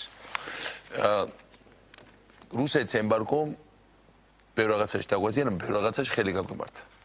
ეხლა კონკრეტული კახელი მე ვენახე, რომელიც ხურძის ფასი დაეცა რუსეთის ემბარგოს გამო, იმითი არ წყნარდება, რომ უკეთეს ღვინო გამოუშვით და თქვა ლონდონში უკეთეს ფასად იყიდება, თუმცა პერსპექტივაში ეს მისთვის რა თქმა უნდა ძალიან მნიშვნელოვანი. მე მოვიარე კახეთი და ვნახე ძალიან ბევრი ახალი ღვინის საწარმო, ძალიან საინტერესო ხალხით, მაგრამ მეორე მხრივ იყო ძველი უამრავი დიდი ქარხანა განადგურდა ამის გამო. და ეს ეხება მწვანელის გამყიდველებს ბაღდადში და წყალტუბოში, წყალტუბოდან მთელი მწვანელი კოპიტნარიდან მიდიოდა პირდაპირ მოსკოვის ბაზრების და ეს ჩაიკეტა ეს არხი და ეხლა ჩვენ ბრიუსელში უნდა წავიდეთ, იქ სპეციალ დავაფასოთ, კიდევ ერთხელ გზები გავიყვანოთ, ტრაილერებით გავიტანოთ, სხვა აბსოლუტურად სხვა მოთხოვნები. ამიტომ ერთ მხრივ ჩვენ გავაგდეთ ეს ევროპულ ბაზარზე, მაგრამ მეორე მხრივ რა თქმა უნდა რუსული ბაზარი ჩვენ უნდა დავიბრუნოთ. რუსეთში არის იქნება ახალი პრეზიდენტი, ძველი პრეზიდენტი, რომელიც იქნება პრემიერ-მინისტრი ალბათ. მე მაქვს იმედი, რომ როცა საქართველოს საარჩევნო ბატალიებს ჩაივლის ძირითადად, ჩვენ მაინც შეგვიძლია განვაახოთ საუბარი მდგომარეობის ნორმალიზაციაზე, სიტუაციის ნორმალიზაციაზე. მე თუ შეამჩნია წინა საარჩევნო კამპანიის დროს პრაქტიკულად არ მილაპარაკია რუსეთს. თუმცა ბევრი პრეტენზია ჩვენ შეიძლება გქონდეს. პრაქტიკულად ეს კარტი, რომელიც მნიშვნელოვანი, ძალიან სენსიტიურია ჩვენ ხალხს, შეგნებულად არ გამომიყენებია, თუნდაც ეს ყოფილიყო ხმების მომტანი. რატო? იმიტომ რომ პასუხისმგებლობით მიუდგე კი იმ საკითხს, რომ ჩვენ ისინი ძალიან სენსიტიურები არიან საქართველოს მათთვის ძალიან მნიშვნელოვანი ქვეყანა. თემი სოფლის მნიშვნელოვანი გახდა. ეხლა გუშინ ერთი უცხოელი ჟურნალისტი მოგნებოდა, მოვფრინავდი აქ და ნახეო CNN-ზე, რომ თოვლის შტორმი მიდის საქართველოს, და ვაიმე რა მოხდება იქ ხო არჩევნებია. არც ერთ სხვა ქვეყანაზე არ გამიგია ესეთი რაღაც, რომ არჩევნებთან დაეკავშირებიათ ამინის პროგნოზიო. თემი სოფლის საქართველოს მნიშვნელოვანი, მაგრამ რუსეთთვის არის სამაგათო მნიშვნელოვანი. ჩვენთვის რუსეთი არის მნიშვნელოვანი, მაგრამ ჩვენ დანარჩენ სოფლიოსთანაც უკვე დავამყარებთ ურთიერთობა. საქართველოს ძალიან წინ წავიდა. და ამ ხრივ ჩვენ ეს არჩევნები იყო, ეხლა გვაქვს ისეთივე ეიფორია საწყისი, როგორც ჩავატარეთ ეს არჩევნები, როგორც ვარდების რევოლუციის შემდეგ. ჩვენ მართლად ჩვენც ვიწყებთ სუფთა ფურცლიდან. ბევრიას რაღაცა რაც მოხდა ცუდი ბოლო თვეებში ჩამოირეცხა და ჩვენც ვიწყებთ სუფთა ფურცლიდან. ასევე რუსეთთან ურთიერთობა ჩვენ ვიწყებთ სუფთა ფურცლიდან. მე მზად ვარ ხელახლა გავუწოდა მათ ხელი, იმედი მაქვს რომ თუ ყველაფერმა კარგად შეიარა, რომ დაპატიჟებულია მაშინ პრეზიდენტ პუტინი რა ჩამო. თუ ყველაფერმა კარგად შეიარა. ნუ არა, ეხლა თუ ყველაფერი წყნარი დაითვალო, კიდევ ერთხელ მეორე, მე ხო არა კი სარკოზი მირეკავს და მილოცავს, მაგრამ მე ვიღებ მილოცვას საბოლოოდ ჩემი ადგილობრივ მეგობრებზე, მაშინ როცა დაითვლება ეს ყველაფერი. ამის შემდეგ ჩვენ აუცილებლად ინაუგურაციაზე მოვიწვევთ რუსეთის პრეზიდენტსაც და აუცილებლად ჩვენ შევეცდებით რომ რუსეთთან დავიწყოთ როგორც თქვი სუფთა ფურცლიდან ეს ურთიერთობები და ჩვენ ვალდებულები ვართ რომ ეს ურთიერთობები ავაწყოთ და ჩვენ ვალდებული ვართ რომ მინიმუმ ხელისშემშელი ფაქტორები რომელიც ამ ურთიერთობის სიზნეებთან დაკავშირებული ყველამ ერთად მოხსნა. ძალიან დიდი მადლობა. მე მინდა თქვენთან საუბარი დავამთავრო. აი ექსპერტების მოსაჟებს ვკითხულობდი, სოსო ცინცაძე წერდა რომ თუ მიხეილ სააკაშვილმა სიმართლეს თვალებში არ ჩახედა და თბილისში წაგებული არჩევნებიდან სათანადო დასკვნები არ გამოიტანა, მას არაფერი გამოუვო. ნახოთ რა დასკვნებს გამოიტანს მომავალი პრეზიდენტი, რომელიც ჯერჯერობით არ არის, თქვათ ოფიციალურად პრეზიდენტი, მიუხედავად იმ შედეგებისა, რომელიც დღეს უკვე დევს ცენტრალურ საარჩევნო კომისიის ოფიციალურ მონაცემებს გულისხმობ. მე მინდა გისურვოთ წარმატება, ჩვენი შემდეგი გადაცემა დაეთმობათ იმ ადამიანებს, ვინც აპირებდა ამ არჩევნებში, უпростоრით ვინც იყრიდა კენჭს ამ არჩევნებში, გულისხმობ თქვენს ოპონენტებს და ვეჭვობ, რომ ერთ-ერთი პირველი იქნება სწორედ ლევან გაჩეჩილაძე. ჩვენ მასაც ისევე მოусმენთ ამ არჩევნების შედეგებზე, როგორც მოგესმინეთ თქვენ და ასევე დაუთმობთ ეთერს ყველა იმ კანდიდატს, რომელიც აპირებდა რომ გამხდარიყო პრეზიდენტი და მე მინდა თქვენ უბრალოდ ესეთი კითხვა დაგისვათ, რას ეთქოდით მათ და დავასრულებ. როგორც ადრე ჩვენ ვართ გახსნილი იმისათვის, რომ ჩვენ ერთად შევქმნათ ახალი საქართველო. საქართველო სიღარიბის გარეშე და ერთიანი საქართველო. ქართველების ძალა არის ერთობაში.